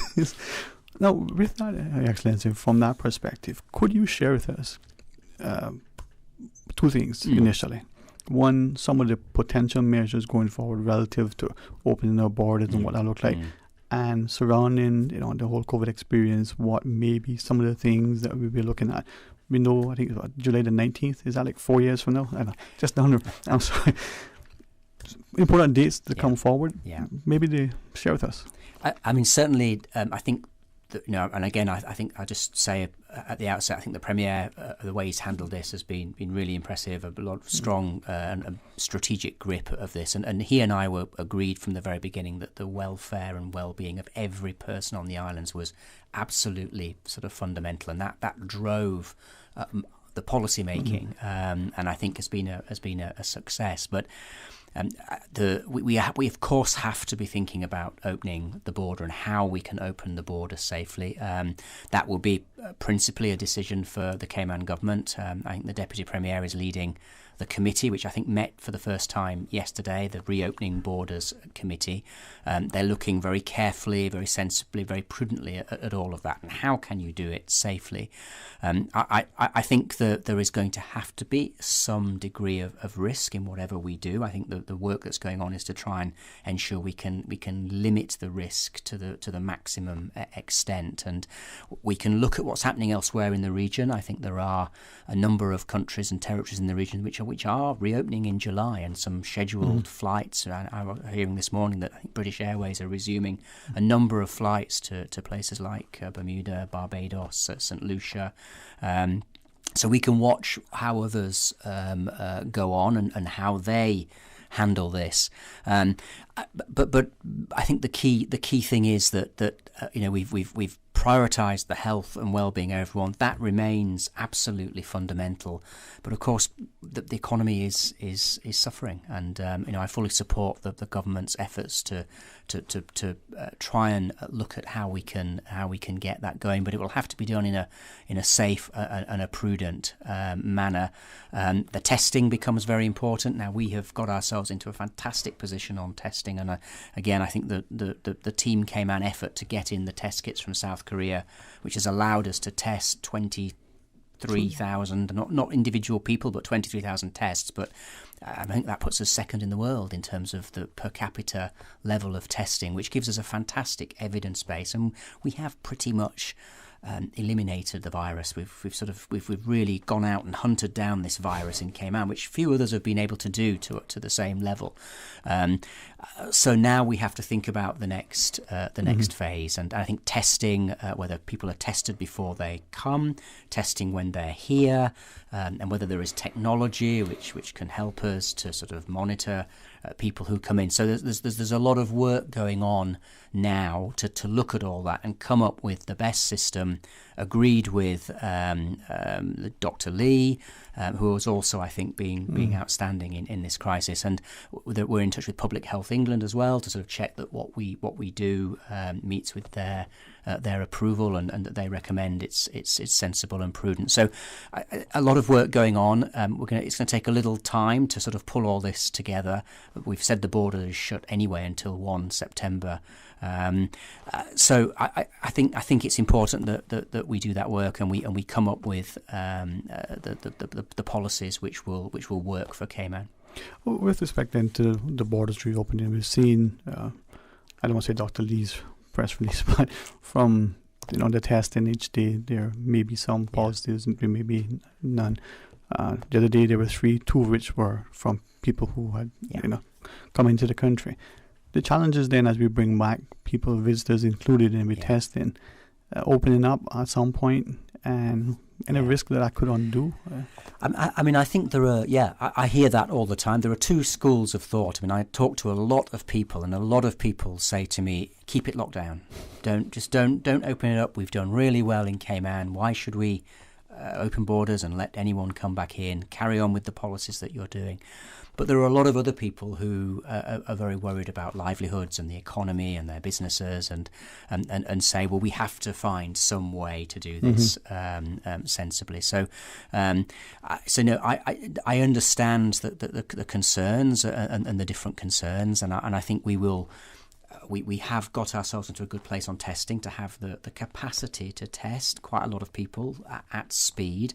And if you do a combination of tests, I mean, I think if people are tested before they come and they're a negative, if you then do another test when they're here, that sort of reduces risk enormously, but won't eliminate it. You won't be able to eliminate it, whereas I think we are eliminating the risk now with the government quarantine facilities for 2 weeks, and asking people who are infected or contacts of someone who's infected to self-isolate at home. We've been very successful through that policy of limiting spread across our islands. So we have to now consider, where do we go from here as the rest of the world is. And I think ultimately we're going to have to live with this for quite a long time. I mean, you hear the vaccine is still some way off, and until we really have a vaccine, we're going to have to continue with the sort of new normal that we call it. We have to keep going with social distancing. We have to keep going with the basic hygiene. We have to keep going with wearing masks in public places. All of those very good behaviours are so important to get into the habit of doing that, so that at some point when we are letting some flights back in a very controlled way, by having the discipline of adopting those behaviours, we protect ourselves and we protect everyone in our community. But I do think there's going to have to be some level of additional risk. I think the work that's going on is to try and make that as low as possible, and if we can, zero. But that may not be practical. Again, there is that risk, but then there's also that willingness of the community to make the sacrifice. A friend shared at the very early onset that he had referenced to the government some ideas as we move forward that could potentially change the way we look at, say, our tourism, for instance, in terms of, allowing those individuals who may have access to a particular degree of wealth with properties here to come in and, not open up for the masses until, safer to do so down the road. Again, the changes could be significant for this economy and for the physical and environmental landscape. But are we willing to make those choices? Discussions and education, right? Well, that's exactly it, and it's. I think these are principally decisions for the Cayman Islands government. Yeah. I mean, my role is I think to support, and I think my office has remained very active during this crisis. I think we've done an awful lot on these repatriation flights, particularly with the relationship with British Airways, and we've got the one tomorrow and Friday, the India evacuation flight, which is full, leaving here with 270 sort of Indian nationals who are keen to get back to India. So I'm pleased that my office is on the Reopening Borders Committee, so we can feed in our views. But these going forward, these are decisions of sort of the elected government to decide, and it's clearly a difficult balancing act. I can imagine. Yeah. It's been challenging. It's, perhaps in hindsight we can see things that help us to make better informed decisions going forward. But we have to manage it now. With respect to the reopening of potential borders and the BA flights in particular, a number of our friends who are perhaps here for extended periods of time during the colder months in the UK have been anxious to find out, when can family and friends come, when they can return and the like. Any idea beyond September the 1st, or we have to wait till we get closer? I mean, in terms of decisions on who can come back, that's the Cayman Islands government to take that decision. I think as of today, Eric Bush, Chief Officer in the Ministry of International Trade, he takes this on with a new team, the team that was managing the sort of curfew time. So in terms of decisions on who can come back, space in the isolation facilities, that's very much Cayman Islands government. My office did sort of start this off with the sort of travel helpline and taking all the information in, but we've kept the lead for the British Airways flights because we've got the relationship with British Airways, so we're still organising those flights and doing all that. And we are also still in the lead on the negotiations with some foreign governments. There have been discussions with Nicaragua. I've spoken to the Nicaraguan foreign minister myself about 4 times trying to get agreement for a flight there. We've spoken to Costa Rica. We've spoken to Honduras. There have been lots of negotiations with foreign governments about flights. So my office will continue to be focused on that. In terms of August, certainly there will be a BA. There'll be a BA Airbridge flight at the end of July. That's for students and families who are going to the UK. There will be another one at the end of August, again for students and families going to the UK. I know that Eric Bush's team are looking at flights for those who wish to go to the US, the sort of students and Canada as well. Beyond September, it's really hard to be absolutely certain at the moment. I think we have to see where the work in the Reopening Borders Committee gets to. and then sort of take decisions. But it is clear that in the region now that scheduled flights are returning, and maybe we can work out which are the very low risk countries and low risk flights. I think Bermuda, for example, is certainly starting off with a Canada flight because the risk of people being infected is lower, and if then you do your own testing, you reduce the risk even more. Of course, the UK is coming out of lockdown but still faces a difficult situation. In fact, they've had to put the city of Leicester back into a lockdown because that's got quite a lot of cases. So again, if we're bringing people in from the UK, we have to sort of be mindful of that. So I think that's probably it's not very clear, it's not very definitive, but there's not much we can sort of say beyond that at this stage, I don't think. I think as we listen to you, we recognize how it is a moving target. Yeah. And as things change, as you were sharing, I think in our students who last year, as they were looking forward to graduating and going off to university, for the US, for instance, to be now informed that no new student visas are going to be issued. So respective countries have put in place certain protocols. Yeah. They may have still limited, who can enter their countries. Yeah. We just have to work with it, We do. I mean, we've had a lot of people coming to us with that issue. In fact, we've tried as well through the Foreign Office diplomatic network in the States to sort of try and get some clarity on the question of visas, and it clearly is a real worry. I feel for people who are in that situation. I do always like to give a plug for the UK university system because I think it's excellent. I think we've got some of the best universities in the world, and of course Caymanians going to the UK get home fees, so the fees are much cheaper than, say, going to the States, although of course it's much further away, and I know that's a factor for many people. But I think our universities are going to not have as many foreign students. I think China had a lot of students in UK universities. I think that's not going to happen, certainly for new students.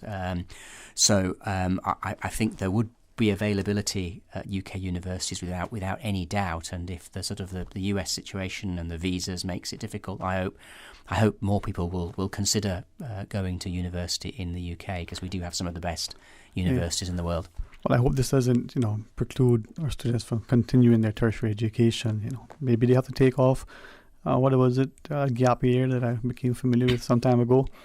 A good excuse. I think you need a reason. Yeah. But with that, as you were sharing with respect to students, something that popped into our mind is that as our students turn 18, if they're not in full-time education, they are at risk if they want their parents' health insurance to lose that. Yeah. So maybe some consideration needs to be had, if it already hasn't, for the insurance providers to make sure that those students, are still covered, even though they're not for another reason, not in school. Yeah. Challenges the parents face, another consequence, huh? Yeah, that's right. No, it is tough for everyone. All right. As we go to the news break, Excellency, maybe could we ask? We talked earlier about some of the challenges and the testing and being able to monitor, to track and trace and the like. Any concerns from sort of the political perspective of freedoms being infringed and the like? I've had some interesting discussion with a number of academics who said, wow, how do we leverage the technology without sort of imposing too many restrictions? Yeah. It's a fair challenge, and I think it's a very reasonable concern.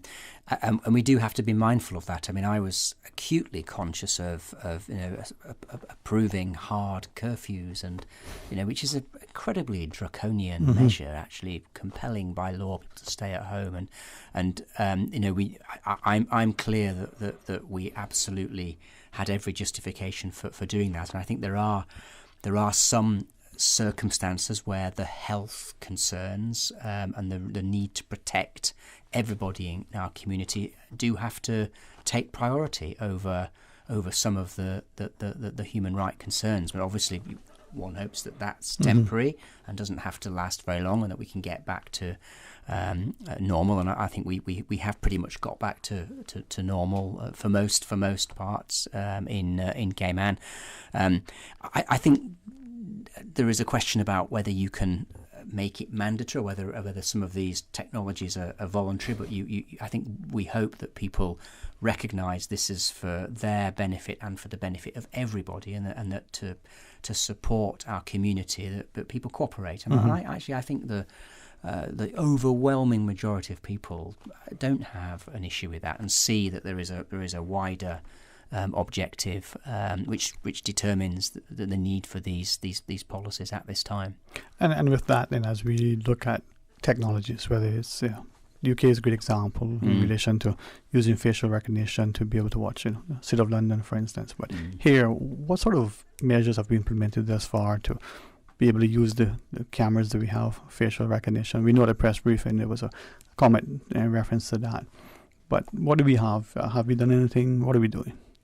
That's more for we're not using, so I don't think we're using facial recognition sort of techniques, but you'd have to ask the police commissioner to come on and talk to you about that, I think. We shall. Thank you. And it's, on one hand, there is the concern, as you shared, reference to the freedoms, but how do we protect the safety and security and to watch, and where is that balance? It is a difficult balance to get right, and every country in the world has been grappling with this. I think we did impose actions quickly and fairly drastically, but we have been able to lift the vast majority of those now, and maybe some that are left will also be lifted as we move through the next couple of phases. I think it comes down to something that we've shared all along. The individual has to exercise a fair degree of responsibility. For some of us, we didn't realize that we didn't wash our hands as often as we thought we did. For some of us, we were probably accused of being, a little bit too much freakish when it comes to hand washing. But that was the perspective. Now we find that it's very important. Yeah. Well, as we go to the break, maybe when we come back, we can ask a couple of things. Maybe talk about the public health legislation. Yeah. Perhaps ask initially, an increase in something about our finances and the like, and to see where we are. For those who are joining us, His Excellency, I forgot to reference right at the outset, said, hey, the phone lines are open. If he knew the number offhand, he would tell you himself. Because want to invite your calls, 1-800-534-8255 or 949-8037. Please stay tuned for Talk Today. Follow Radio K-Man on Twitter. All the latest information, breaking news, community events, and more. Follow us at twitter.com/Radio K-Man. Your 2 p.m. headlines brought to you by greenturtle.ky. Take a ride on the Green Turtle Express today. Download the Green Turtle app, the future of mobile, saving lives today. Today's biggest news. Radio K-Man. It's only 2 species that we have, on the island. Generations present. Your voice, your choice. It is in the best interest of the people of these islands. Local, regional, international. This is Headlines from Radio K-Man's newsroom. Today's biggest news. With your latest headlines, I'm Felicia Rankin-Solins. The ruling in the case of Cabinet and Legislative Assembly of Cayman Islands versus Shirley Rolston and National Trust is expected to be handed down tomorrow, July 2nd at 10:30 a.m. Social distancing protocols apply, limiting physical access to the courtroom to parties involved and counsel. The proceedings will be live streamed on judicial.ky/courts/court-streams. For those members of the public who would like to view. In international news, Boeing shielded from federal regulators reviewing its 737 MAX aircraft the extent and capability of the flawed computer system that ultimately brought down 2 jets. The planes have been grounded for more than a year since the second fatal crash in March 2019. Up to 3 million Hong Kong residents are to be offered the chance to settle in the UK and ultimately apply for citizenship. Prime Minister Boris Johnson has said Hong Kong's freedoms were being violated by a new security law, and those affected would be offered a route out of the former UK colony. About 350,000 UK passport holders and 2.6 million others are eligible will be able to come to the UK for 5 years. Jennifer Hudson has been cast to portray Aretha Franklin in the upcoming film Respect. Franklin, who in 2018 died of pancreatic cancer at the age of 76, was a producer on the film. Those are your headlines. I'm Felicia Rankin-Solins. Your 2 p.m. headlines brought to you by greenturtle.ky. Take a ride on the Green Turtle Express today. Download the Green Turtle app, the future of mobile, saving lives today. Green Turtle, modern solutions to get you through the new normal. Download the Green Turtle app now and top up yours or a loved one's phone with any mobile carrier in any destination. Home delivery of laptops, tablets, phones, accessories, and iTunes and major online retailer gift cards. And now, home deliveries of groceries and courier service. Guaranteed delivery within 2 hours from 9 a.m. to 3 p.m. Visit their list of products at greenturtle.ky or download the Green Turtle app today. Green Turtle is not only the future of mobile, but today it can help save a life. Take a ride on the Green Turtle Express today. Download the Green Turtle app, the future of mobile, saving lives today. For the latest in news and information, Follow Radio Cayman on social media, Facebook, Instagram, Twitter. Download the Radio Cayman app or log on to our website, radiocayman.gov.ky. your voice, your choice, your radio. Talk today. But I do have some questions. Talk today. Cayman Islands' foremost listeners participation program. Talk today. Because there are more questions than answers. What the public is saying. Waiting to take your calls right now. Sterling Dwayne Ebanks.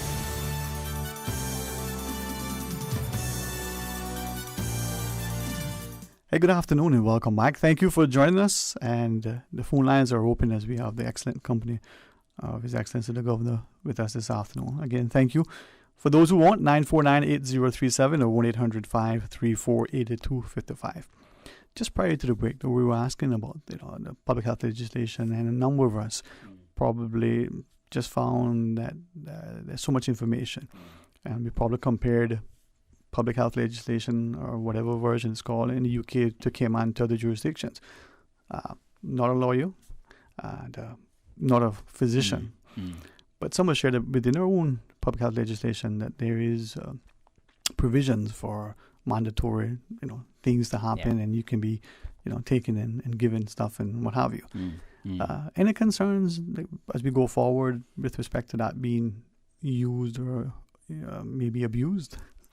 I mean, I think we've got a strong reputation in Cayman in terms of rule of law, and so everything that has been done is always done in line with the existing laws, and I work very closely with the Attorney General. I've got a huge amount of respect for, and I think he and his team do a great job. So I think I don't have specific concerns on that because I think we ensure that we observe and implement the laws of the country. Okay, and we recognize that this whole exercise has been financially challenging for almost all governments. For the individual, our government, perhaps similarly has experienced that it's costly.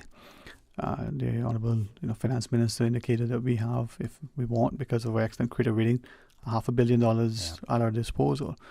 With the FFR and the requirement for the UK to weigh in, can you say if it's not inappropriate, and we'll ask the Finance Minister if necessary, whether we've accessed any of that $500 million, whether we plan to, what impact, if any, whether we go about, because at the end of the day, I guess, in a sense, you got to ensure good governance for us, right? So we can get sanctioned.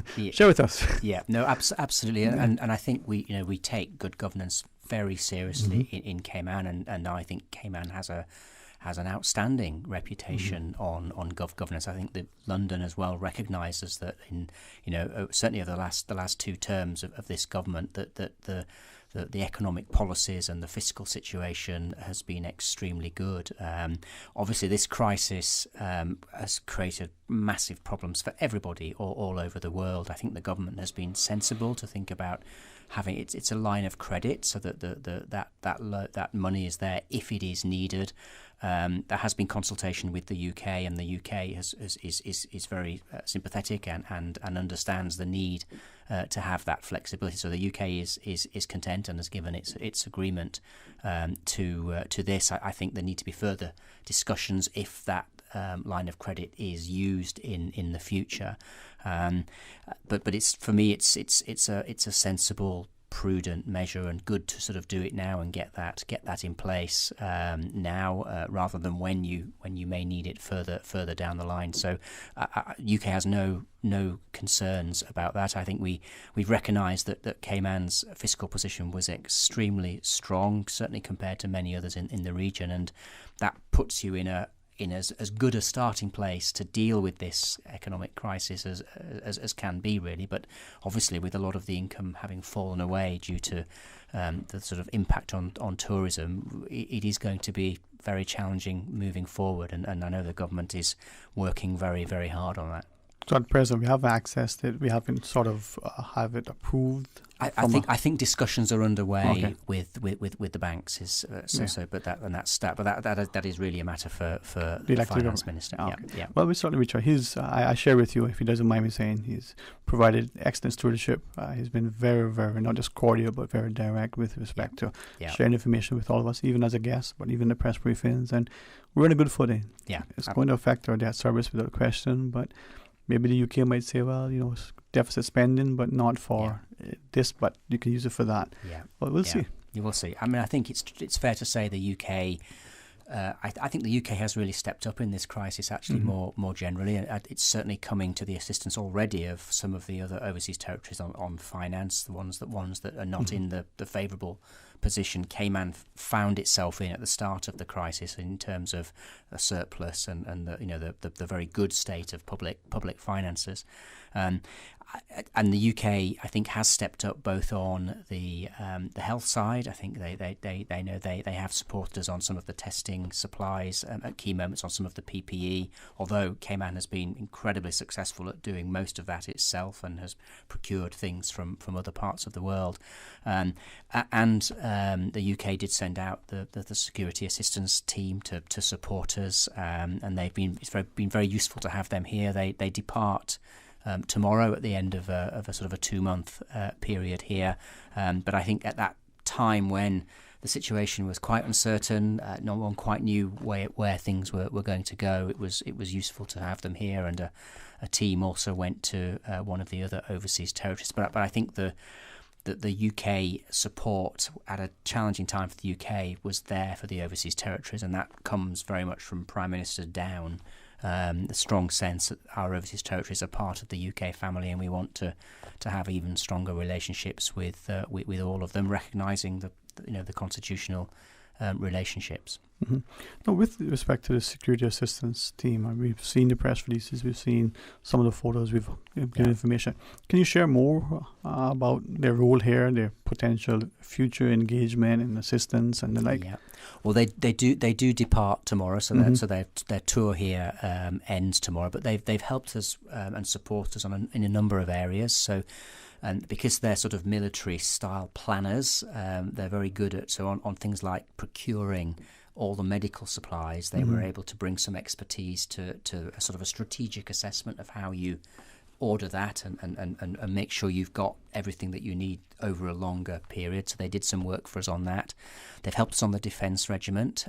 They've been helping us on sort of drafting the law, because there was a lawyer in the group as well. They've helped us on recruiting the part-time reservists. The first round of interviews for the part-time reservists took place on Saturday. We've had a fantastic response actually on the defence regiment, and large number of Caymanians have applied to join, which I'm very pleased about, because Premier and I want this to be a predominantly Caymanian force. And so they've helped us on that. They also have been the key sort of interface with the Royal Navy ships that were with us recently, and one of the ships provided the helicopter cover whilst our police helicopters were off island. So the SAT team, the security assessment team, worked closely with the Royal Navy ships. So they've helped us in a number of areas, and one of the things that they've been looking at is, I think our crisis structures have worked really well in the COVID crisis, but in any crisis you always have to learn lessons. You should always conduct a lessons learned, and they've helped us and challenged us actually about, you're doing it this way, what about doing it that way? And they brought some of the really sort of latest crisis management techniques and asked us to think about some of those as we tweak tweak what we do in the future. So that I know Hazard Management, Danny Coleman and her team there have found that very, very sort of helpful. But we Cayman has a lot of experience, rightly so, in crisis management and disaster management, and I think Danny and her team do a fantastic job for us. But as ever in life, you can always do things better, and it's good to have that external input and external challenge. And some of the things that have been proposed, we perhaps may not agree with. Some of them we think actually that's quite a good idea. Why don't we think about that? And so that's been their sort of role in general. But it's been very useful to have them here. And as you shared, with the military training and sort of the protocols, the logistics, procurement, the strategy certainly has a particular way about getting things deployed, troops going off. With that in mind, and with the regiment, as you recognize, any sort of concerns with respect to making sure it's heavily civilian as opposed to being positioned more of a regiment, which is military? Yeah. I mean, I've tried to, in the sort of communications about this, I've tried to sort of avoid sort of words like military, army, soldiers. But, let's be clear, we are training this force. It has been trained by the military. So it has been trained as... it's trained by the best that the British Armed Forces have to offer, so that's the sort of training that they are getting. But as I've stressed, and as the Premier has stressed, the primary purpose is to strengthen our resilience on disaster preparedness. So a bit like the Bermuda Regiment came to help Cayman in Ivan. So if heaven forbid we are hit by a hurricane at some point in the future, we have a group of trained people on the islands already, so we can help ourselves and don't have to rely on others to come in and support us. So we've made very good progress in recent months, quite incredible really in the middle of a pandemic. I mean, my fear was that this would just all have to go on the back burner and we wouldn't be able to move it forward, but in actual fact we've been able to speed it up because of the pandemic, which I think is very good.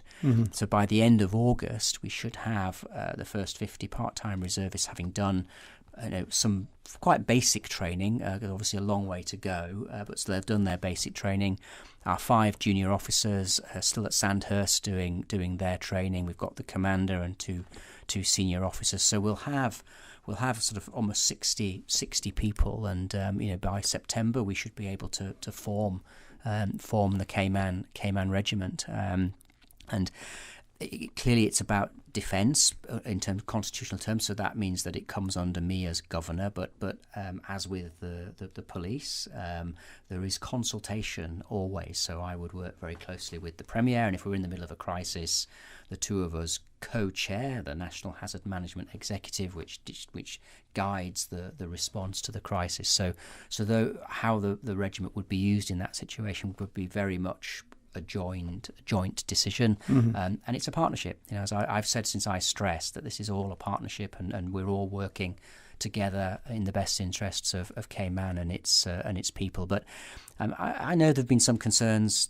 about this, but actually, this is a real win for Cayman and for the region, because we would be in a position to support other territories in the region, and Cayman's got a proud record of supporting others. That we sent the police helicopter to Bahamas, etc. So I think the majority of people welcome this and think it's something which strengthens our own capacity and resilience. Indeed, I think that sort of experience, an example of being good neighbours. I recall as a child, people assembling at the Georgetown Post Office, taking their clothing to send to islands in the region who have been affected by a natural disaster. We saw this financial assistance, Falklands War, even recent hurricanes. So we have that. But with respect then to the recruitment and the Caymanians, I think they're being stressed, but would that also include permanent residents? I mean, they're here and they're almost Caymanians as well. Yes, no, it does, and we have to, obviously, we can't discriminate in terms of who can apply, and there has to be a proper merit-based process. But we have encouraged large numbers of Caymanians to apply, and I'm pleased to say that has happened, and I think we will we will be able to have a regiment which is predominantly Caymanian.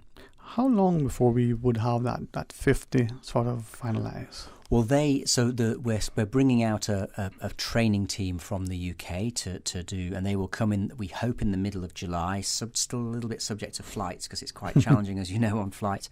They will have to quarantine for 2 weeks, so they wouldn't be available to start their training until August, and then it's a 2-week training course. So at the end of which that first 50 part-time reservists would have done some basic training. The training obviously then continues as we move forward, and that will be done either in the evenings or at weekends. And I think for a lot of the recruits will come from the private sector, and I think it's very good for private sector companies because they get people who have learnt discipline and who have learnt new skills, and that's good for the private sector companies. And then if we need the regiment at some point in the future to be instructed to help us on a specific issue, whether it's a disaster response, then the law would require the recruits to be released to form up with the regiment. But again, it's a win-win because Cayman benefits from that, but the private companies also benefit as well. And then with respect to the regiment, maybe just 2 or 3 other quick points, if I can ask.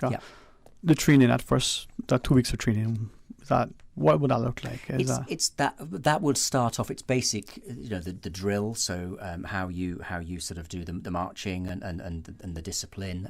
It would be just some basic sort of army training. It's the start. Like the boot camp start of the of training in a wide range of different areas. So I mean, what we want this group to have is also basic engineering skills, for example. Now, you're not going to get very far in 2 weeks, but how you use the sort of the high tech sort of cutting equipment, how you drive large vehicles. I mean, there's all sorts of basic training. I mean, to give one example, your airport runway is damaged. How do you clear it? You need to clear it. You need to start doing some repairs. Over time, the regiment will develop the skills to be able to do that, and we could just then do that ourselves rather than wait for assistance, which we certainly have on the 2 Royal Navy ships, but having that capacity ourselves. But let's also not, we're at the start of a process. We'll have the officers, junior officers will have done the very best of training the UK has to offer. For the part-time reservists, that's going to be something which develops over time, and it's up to Cayman, it's up to the government how this develops in the future, where we go from the 50-60. I think we want to get to 150 certainly. That would be about the right number. That will clearly be done over a period, but how the regiment develops is for Cayman to decide. So with respect then to that number and then the idea of the engineering that you reference, why the approach of the regiment as opposed to something similar to, forgive me, this is the reference now, the U.S. Army Corps of Engineers? They have that, they're still military, but not a regiment, as it were. I mean, I think this is something which other overseas territories have. So Bermuda has a regiment, Montserrat has a regiment, Turks and Caicos is developing one as well. So this has been the model. I suppose it's part of being a British overseas territory, that if we want to develop this expertise, that's the way the UK can best help and support. So in a way, I would say it's a function of being a British overseas territory that it develops in this way. But this is Cayman's regiment. I mean, I've worked very closely with the Premier on this, and Premier himself has been pushing for a regiment, as he keeps reminding me, for many years, and wasn't able to get off the ground at that time, but we have a fantastic opportunity to do that now. Okay, and then finally, with respect, we have the CERT teams, the Community Emergency Response teams. Yes. Again, the regiment, we have this thing. Why not develop the CERT as opposed to this military regiment? I think they're doing different tasks. I think the CERT teams are a fantastic resource to have and are vital in any kind of disaster situation. But the regiment and the training that it gets brings something new and very different, and it's a capability that you don't have in the CERT. So I mean, I'd say they're complementary and strengthen our resilience moving forward. All right, and then after that 50th celebrated, we'll get good press release for all the photos saying who's in there. I'm sure we'll do that. Well, it is, I guess, an emerging dynamic as you share. It is. But of course, this all has to go to the Legislative Assembly. So ultimately, it's for the Legislative Assembly to take the final decision on whether this goes forward. There needs to be a Defence Act which brings the regiment into legal force. So ultimately, this is a matter for the MLAs to debate and agree. And I'm sure any issues and concerns can be aired then. But ultimately, this is for Cayman. I mean, my role has been a facilitative one, a supportive one, but ultimately this is for Cayman. If Cayman doesn't want to go ahead with it, that's Cayman's decision at the end of the day. We'll see. But it's perhaps, again, and I thank you not just for here, but for sharing candidly. And if she doesn't mind sharing, Miss Katina Anglin, one of our guests, and a few times, I've been championing this idea of more civics. And this is part of civics for the populace to understand some of the things that this political directorate may be considering, perhaps even, what the UK government is suggesting. And then for our parliamentarians to be able to get involved with debating. So that as a country we decide and understand what is it that we're going to end up with.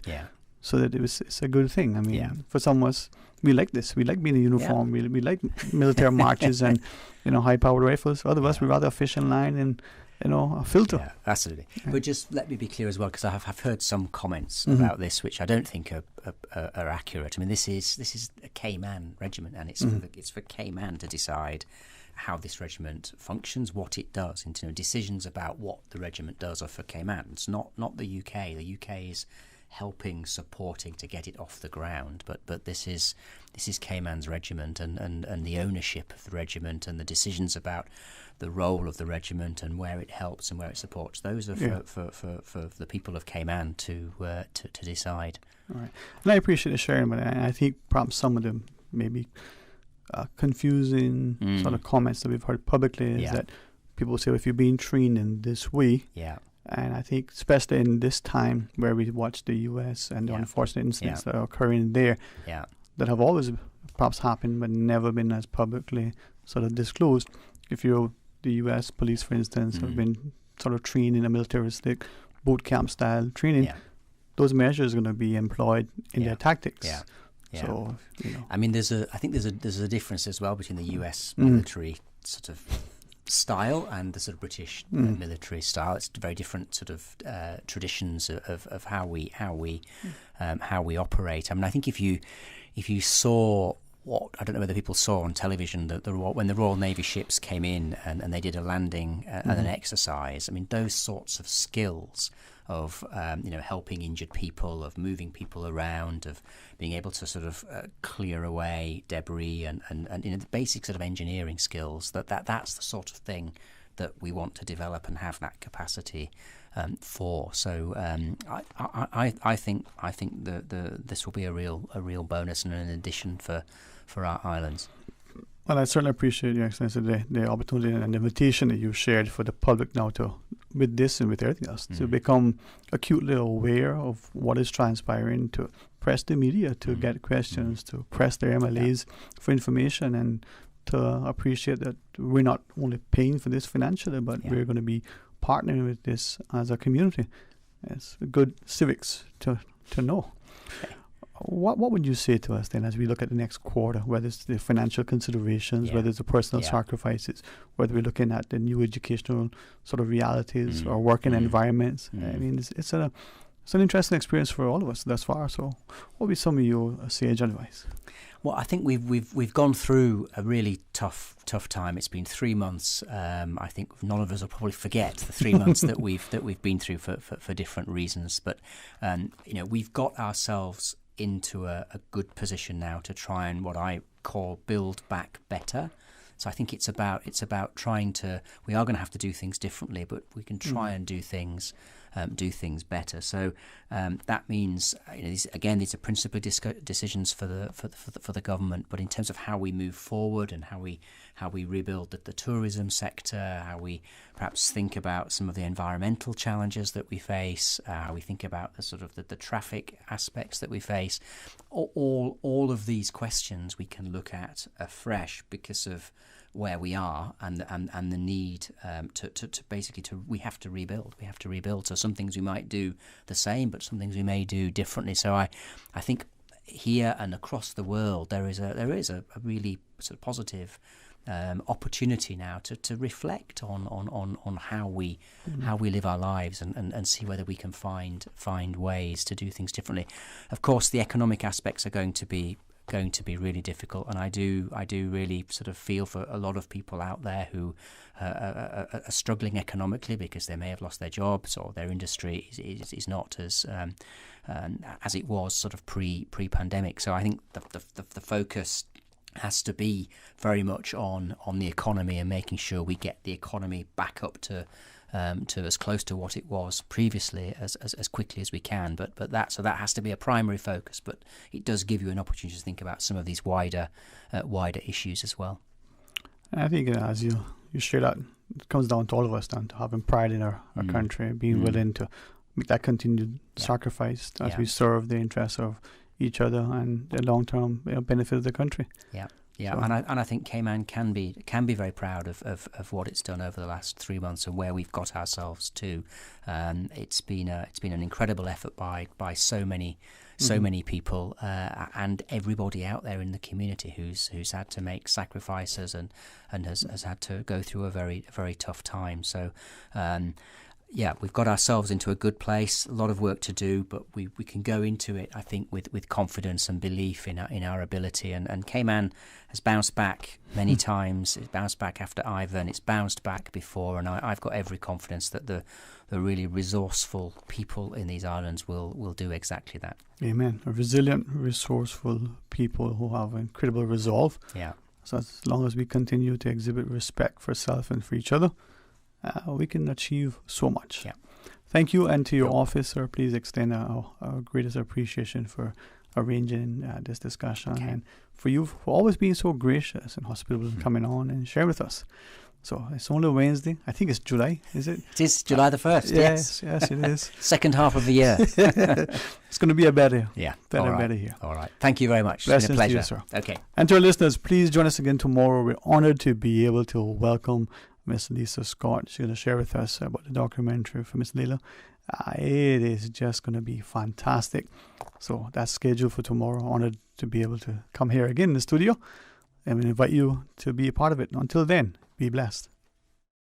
Green Turtle, modern solutions to get you through the new normal. Download the Green Turtle app now and top up yours or a loved one's phone with any mobile carrier in any destination. Home delivery of laptops, tablets, phones, accessories, and iTunes and major online retailer gift cards. And now, home deliveries of groceries and courier service. Guaranteed delivery within 2 hours from 9 a.m. to 3 p.m. Visit their list of products at greenturtle.ky or download the Green Turtle app today. Green Turtle is not only the future of mobile, but today it can help save a life. Take a ride on the Green Turtle Express today. Download the Green Turtle app. The future of mobile, saving lives today. Cineco is pleased to announce that our offices in Grand Cayman and Cayman Brac have reopened to the public. Cineco will be open to serve our valued clients from 9 a.m. to 1 p.m. until further notice. Recommended physical distancing and enhanced sanitization procedures have been implemented in our offices, and visitors will be required to wear face masks for the safety of all concerned. On behalf of the Cineco team, we look forward to serving you.